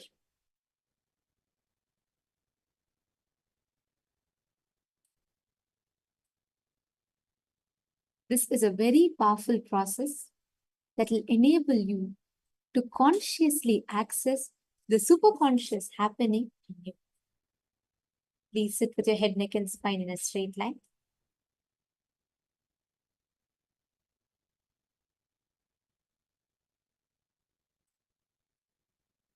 Gaze at your own reflection intensely. There will be a point where you will not anymore see your reflections separately. You will see all of them become like a lump of light.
And when you see the light intensely, you will see that it loses all the definite shape or that form as your hand separately, your leg separately. All of that will become, all the definite shape will start literally melting down, and you will only see like a huge light ball. You'll just see like yourself in the mirror as a light ball, as a ball of light. That ball of light, that reflection which disappears, your form which disappears and merges into a ball of light, that light is Swayam Prakasha, the effulgent, super physical light. And Swamiji says that is Linga. When you look at your own form and everything melts down, if you are able to see that light ball, you experience the Lingodbhava, the experience of Lingodbhava.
Intensely continue to gaze at your own form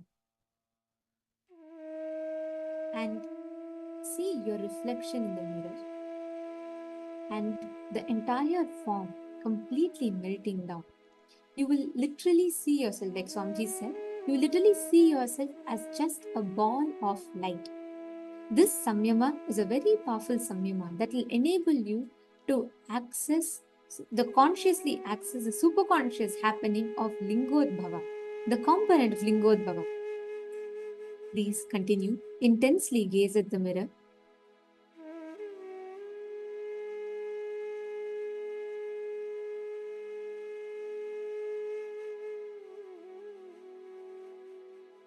Connect intensely to Swamiji.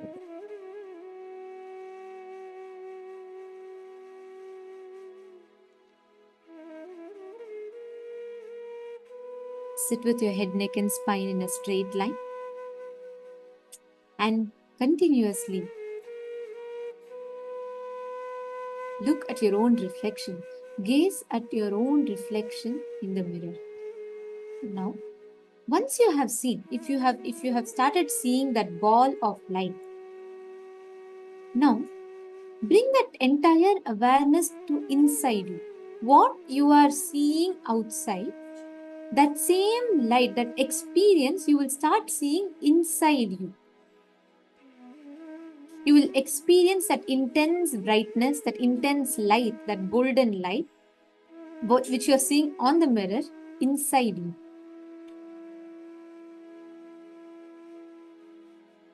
Continue to remain seated in this deep meditative space of gratitude.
Intensely Look at your own reflection in the mirror and see the form,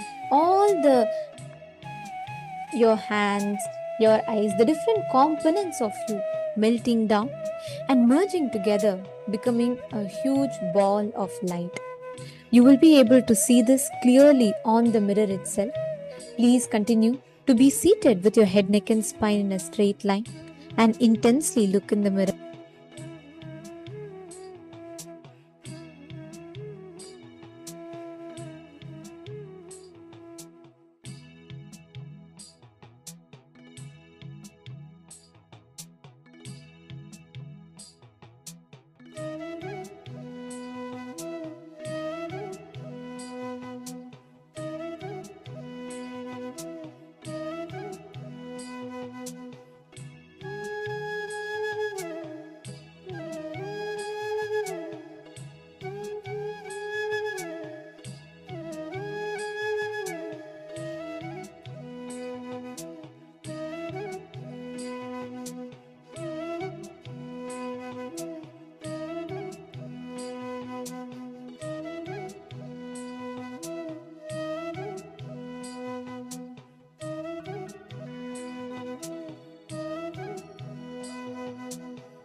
Continue to remain seated. Intensely gaze at your reflection.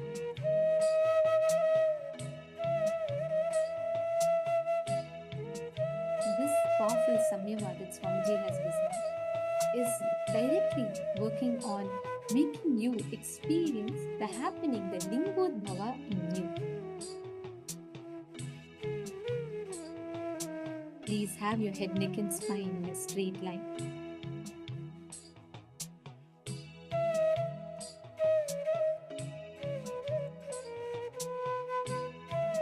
And intensely gaze at your own form in the mirror.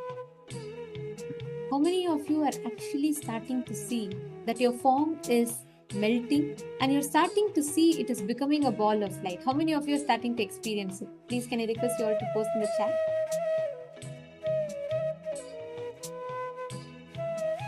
How many of you are starting to notice that the definite shape is starting to melt